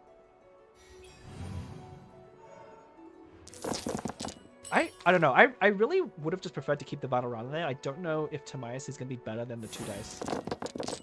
We're going to have to see, I guess. Yeah. It's really hard to say. Yeah, the Clam, though, they're very important. You see there's 2 HP on Scorpion. That was exactly the right, what Proxy needed to keep Scorpion alive through those Xiao skill and burst.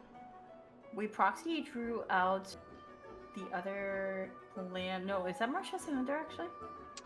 It is the Marshall Hunter, yeah. The unfortunate thing is, though, this is the doom scenario for Proxy, right? You have a whale with a Cryo Aura applied, and your opponent still has 2 10 HP characters. You can't threaten Yilan enough, even with that quick swap. Whale does not do that much damage. So I think you just lose to freeze here. Yeah, Yalan will be able to freeze lock that whale. I don't know how Proxy is gonna get out of this. Okay, well, so I guess I was wrong about my prediction at the beginning. So maybe Leeway Armory is aggressive enough. Maybe Ninja just drew the right cards, though. I'm really not sure. It looks so good at the beginning.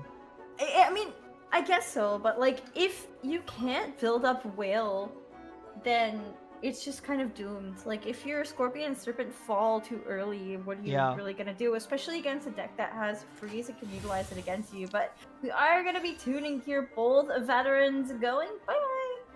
Yeah, I think it may come back to that choice to Serpent Burst onto Shenhe. Like did seem like the right play at the time, but I wonder if that was Ooh. gonna be what cost Proxy the game here if he ends up losing.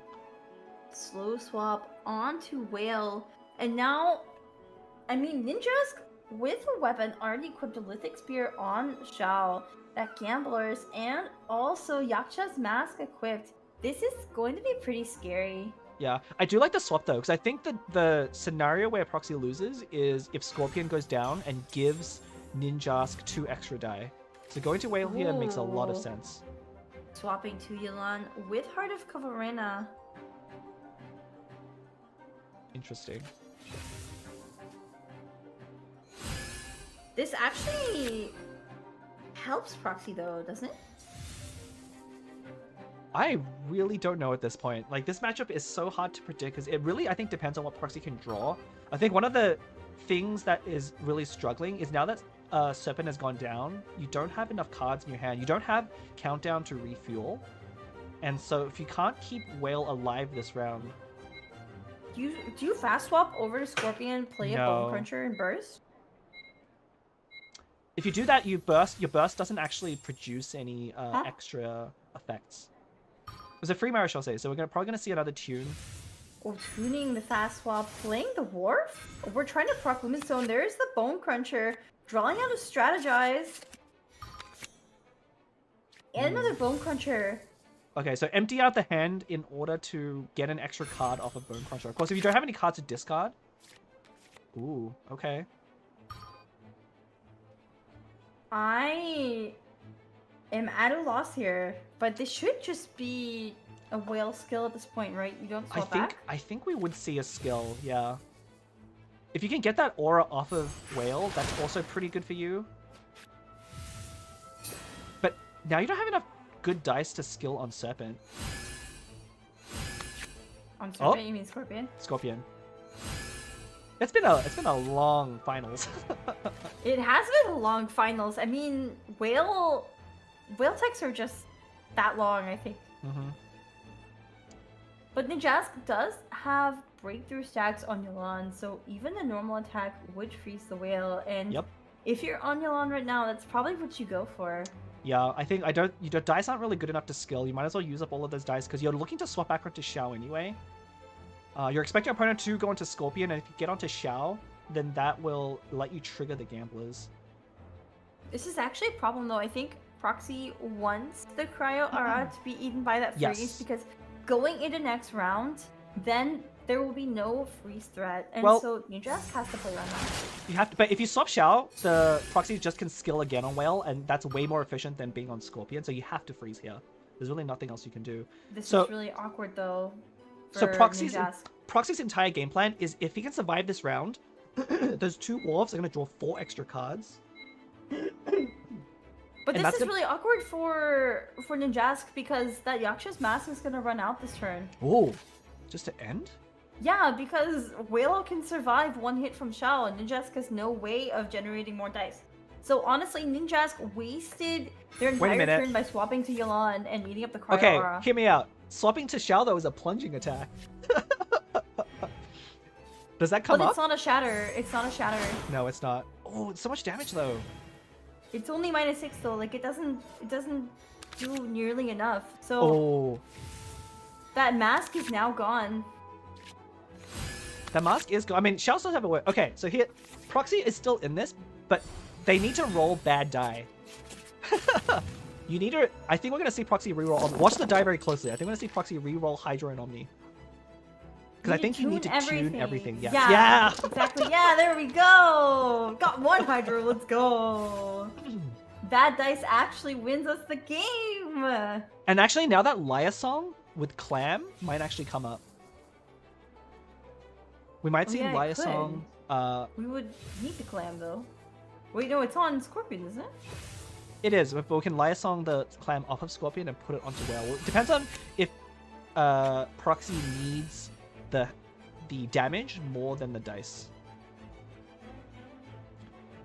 I mean, I think you also just want the healing on Whale, right? Mm-hmm. Just in general. Like, you want that healing on top of the damage.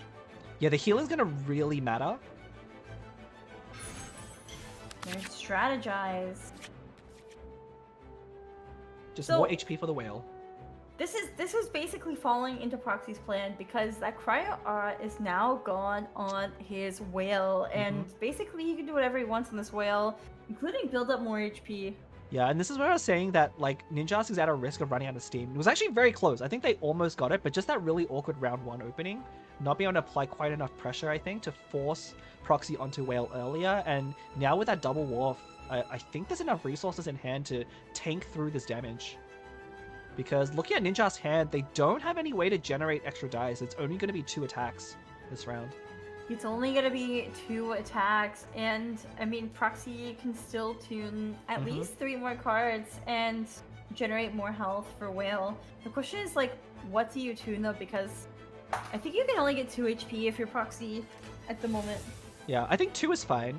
Because all you want to do is, I think, re-trigger that Marechaussee Hunter, and then maybe Liaisong to keep that going. And one thing you just be very aware of, you know, is if you do... At some point, you will probably play Energy Block, discard Countdown, and then draw it back with the Scorpion talent equipped.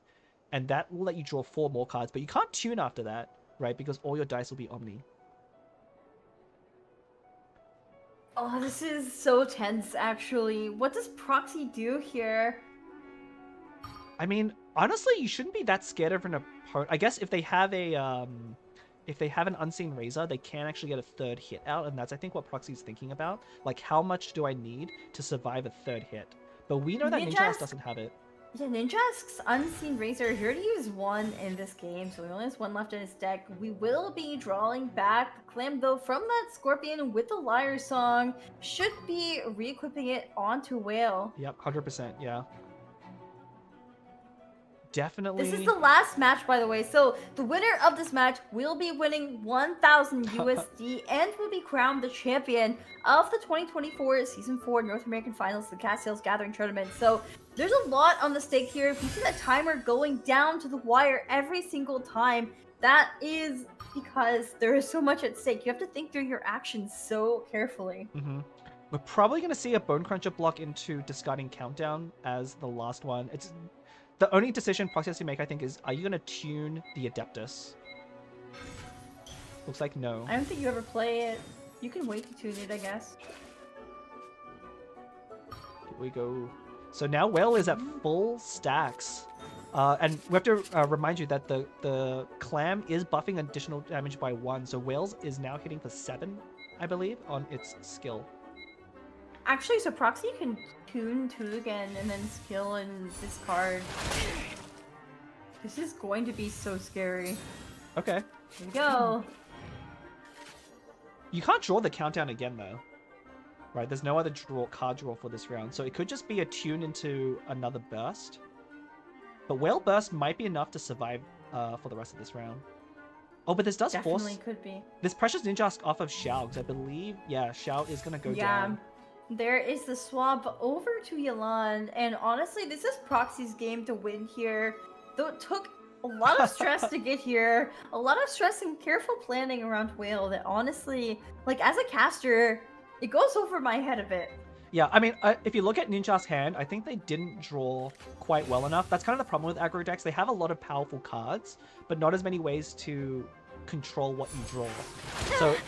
Oh, -7 skill, taking out Yelan. And there is enough dice to go for another. This is going to be it. Proxy is going to be our champion, but we're just waiting for it to play out at this point. Wait, but what Ninjas is has an Ninjas egg. going to do? There's an egg. You just burst then, right? It's true, yeah. I don't think there's a way out of it for Ninjas. I thought for a moment they had it, but I think they just fumbled a little bit in round 2 and 3 by drawing a lot of cards you wanted earlier. Like we see Heart, Flowing Rings, Shadow the Sand King, all of those cards you really want in round 1, Lumenstone as well, and not right now. Instead, they drew their decks in the wrong order. They drew all their weapons first and all their setup at the end. There's Lumenstone. What is the point of the Lumenstone? Is it going to be Shadow Sand King? Replacing the artifact on Xiao. What are we drawing out? Golden House. Probably Maybe looking for Lithic Spear. Yeah, it has to be Lithic Spear as the only card that could save you, but even then you're delayed in the inevitable. Nope, there is a fast swap that's not going to do anything for you. And Ninjask is about to be facing his reality here. This is so tragic. This is the point in the match where everyone knows the game is over, but it just hasn't physically ended yet. This pause here is so apparent, but it will just be a skill from Shao and another skill from Proxy's will take Shao out. Proxy is your champion of the Cancels Gathering 2024 Season 4 North American Finals. Yeah, congratulations. Did they win the last one as well, or did they come second? Because I know they appeared in Season 3. Good question. That was like ancient history. It was so ancient long ago. history. But that was quite a usually the finals go by a lot quicker, as I said. We get a lot of 2-0s, but that was quite the 3-0. We saw Conwell a lot. I think every player brought it at least twice. Okay, I never saw Conwell at all in the Pacific Prince Cup tournament. I know, how exciting. Banned. Well, here's that. You kind of saw the reason why it was banned. It just performed so well into any deck trying to do fair things. Like Liyue, like at the end of the day, Liyue Armory is a pretty fair deck, right? It has weapons to buff damage. It kind of plays discounts fairly, and against Conwell, there's just no way to keep up with all of the HP. Well, that's just how it is. That is the final match here. There's nothing really else to say other than make sure you're going to stay tuned for the finals, like not for the Castles Gathering finals, but for the Prince Cup finals. The Atlantic live event and the Pacific live event are both coming up very soon. So make sure you're following Astra socials for information on that. Yeah, really excited for those live events. They will be the first ones for this year of Prince Cups. Obviously, we had a lot of them last year. There's slightly different format this year, but all the same, going to be really exciting. And we're going to have our first golden card backs given out at these events. But, you know, say goodbye to Conwell, because as a 4.7 going to 4.8, I do believe Conwell, for the most part, will at least be dead competitively. I think you can still play the deck if you really want to, but it is nowhere near as good as we just saw. So tragic. Is it? Rest in peace. I really enjoyed playing the deck, but it was definitely too good. Like, it's a lot of fun to play when you can figure out all the puzzle pieces, but there's just so much going on. I'm personally excited to see what the new meta brings in 4.8. Hopefully there will be some interesting things to watch. I always love when the meta has a lot of variation in it, and I'm sure for chat it's the same, because even if us casters are trying to keep things interesting by keeping the energy up and making silly jokes and things like that, it can still get a little bit old to watch the same decks duke it out for like the 20th time. So for sure, hopefully with the new patch, things will change a bit and we'll see some variation in our streams. Yeah, I mean, the competitive meta will always come down to like 3 or 4, very refined, very good decks. I mean, you're playing best of 3, so you do have to bring at least that many. But generally speaking, I'm very hopeful for 4.8. Kazuha, Albedo, Sino, even all of them. Mirror Maiden. We haven't talked about Mirror Maiden. Wait, what? What? Did you not? So Mirror Maiden is gonna be able to debuff you always. It's no longer on the talent card. Wait, that's awesome. The swap type. It's really fun. I love that change. Yeah. What? I think it's good. It's going to be really fun just trying out some of those older characters. Obviously, we have the 3 new ones as well. Navia, Chevrolet, and Frost Operative will be joining the roster in 4.8 as well. So not only new characters to try, but tons of old ones have gotten reworked. So very excited for 4.8. Definitely excited with theory crafting, and just again, I will be streaming the new patch tomorrow, so make sure you're coming to check out my channel if you like what we do here. Twitch.tv/WindFlowerLeah, and of course, make sure you're keeping up with Blep's videos as well. I'm sure he's going to be putting out new content about the cards this patch, and also streaming himself. So make sure you're following both of our socials as well, not just the Aster socials. Yeah, if you want to hear more TCG, I mean, like I said, I'll be releasing a video right after the stream ends about the balance changes, and then I'm undecided whether I'm going to stream the new patch yet right when it comes out, but we'll see how I feel. I was going to, and then this cast ended up being a little bit longer than I anticipated. But that's okay. We have had fun, right, Blep? We've had a lot of fun. Yeah, I obviously miss casting. Yeah, and I miss casting with you. It's always a joy. But on that note, I think it is time to wrap things up here. So thank you all so much for watching. Congratulations again to both of our winners, especially to Proxy, the champion of Season 4 2024 Cancels Gathering North America. So big shout out to everyone. And I hope you guys are doing well in chat. Enjoy the new patch. And we will see you next time. Yeah, see you next time. Bye-bye.